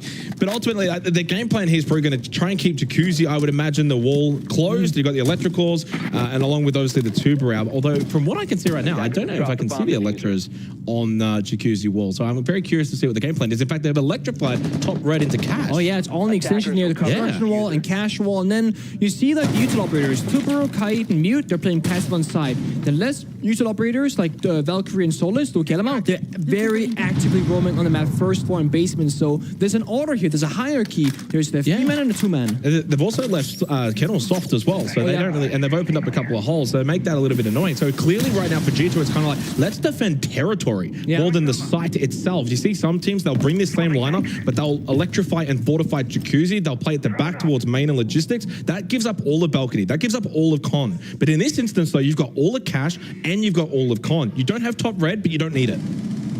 Sure, that drone has seen or heard Doki, right? No, they have no idea. It was right next to me the entire time. It's a disaster. Well, I think in this instance, again, with the way that this round has played out, because it's so difficult for Dark Zero to just kind of get the positions they want, they've gone below. And then G2 understand that, and they're holding these positions off guard. Dark Zero have been really good on the drone game, but there's only 2 drones up. So those have been denied again from Alamel as well, running around on the Solus. And it kind of goes back to what you were saying. It's like, you know your role. You do this, you do that. And I feel like that's what G2 have kind of brought to this 10th round. Really structured gameplay. I feel the same way. There's a very clear definitive line here. Oh, what a way to go out there from Benjamin. So through the drone hole in such a strong position as well. Alamel 50-50 gunfight. He wins that one. Nave looking up the staircase rather than on the platform, leaving just NJR in a 1v3. 40 seconds to make miracles happen for NJR. Very much a miracle would be required from this position because now everyone else has just floated back towards site for Uno Virtue around that 90 and main stairs position. Alamel as well inside a bathroom. He won't get cleared out initially as NJR makes his way into site. He doesn't even have Kit. Kit is actually in the hands of G2 over towards the main side. Drop down. Nice little kill onto Alamel, but time and Kit, the biggest factor on main stairs, and then has to run back up. There's no time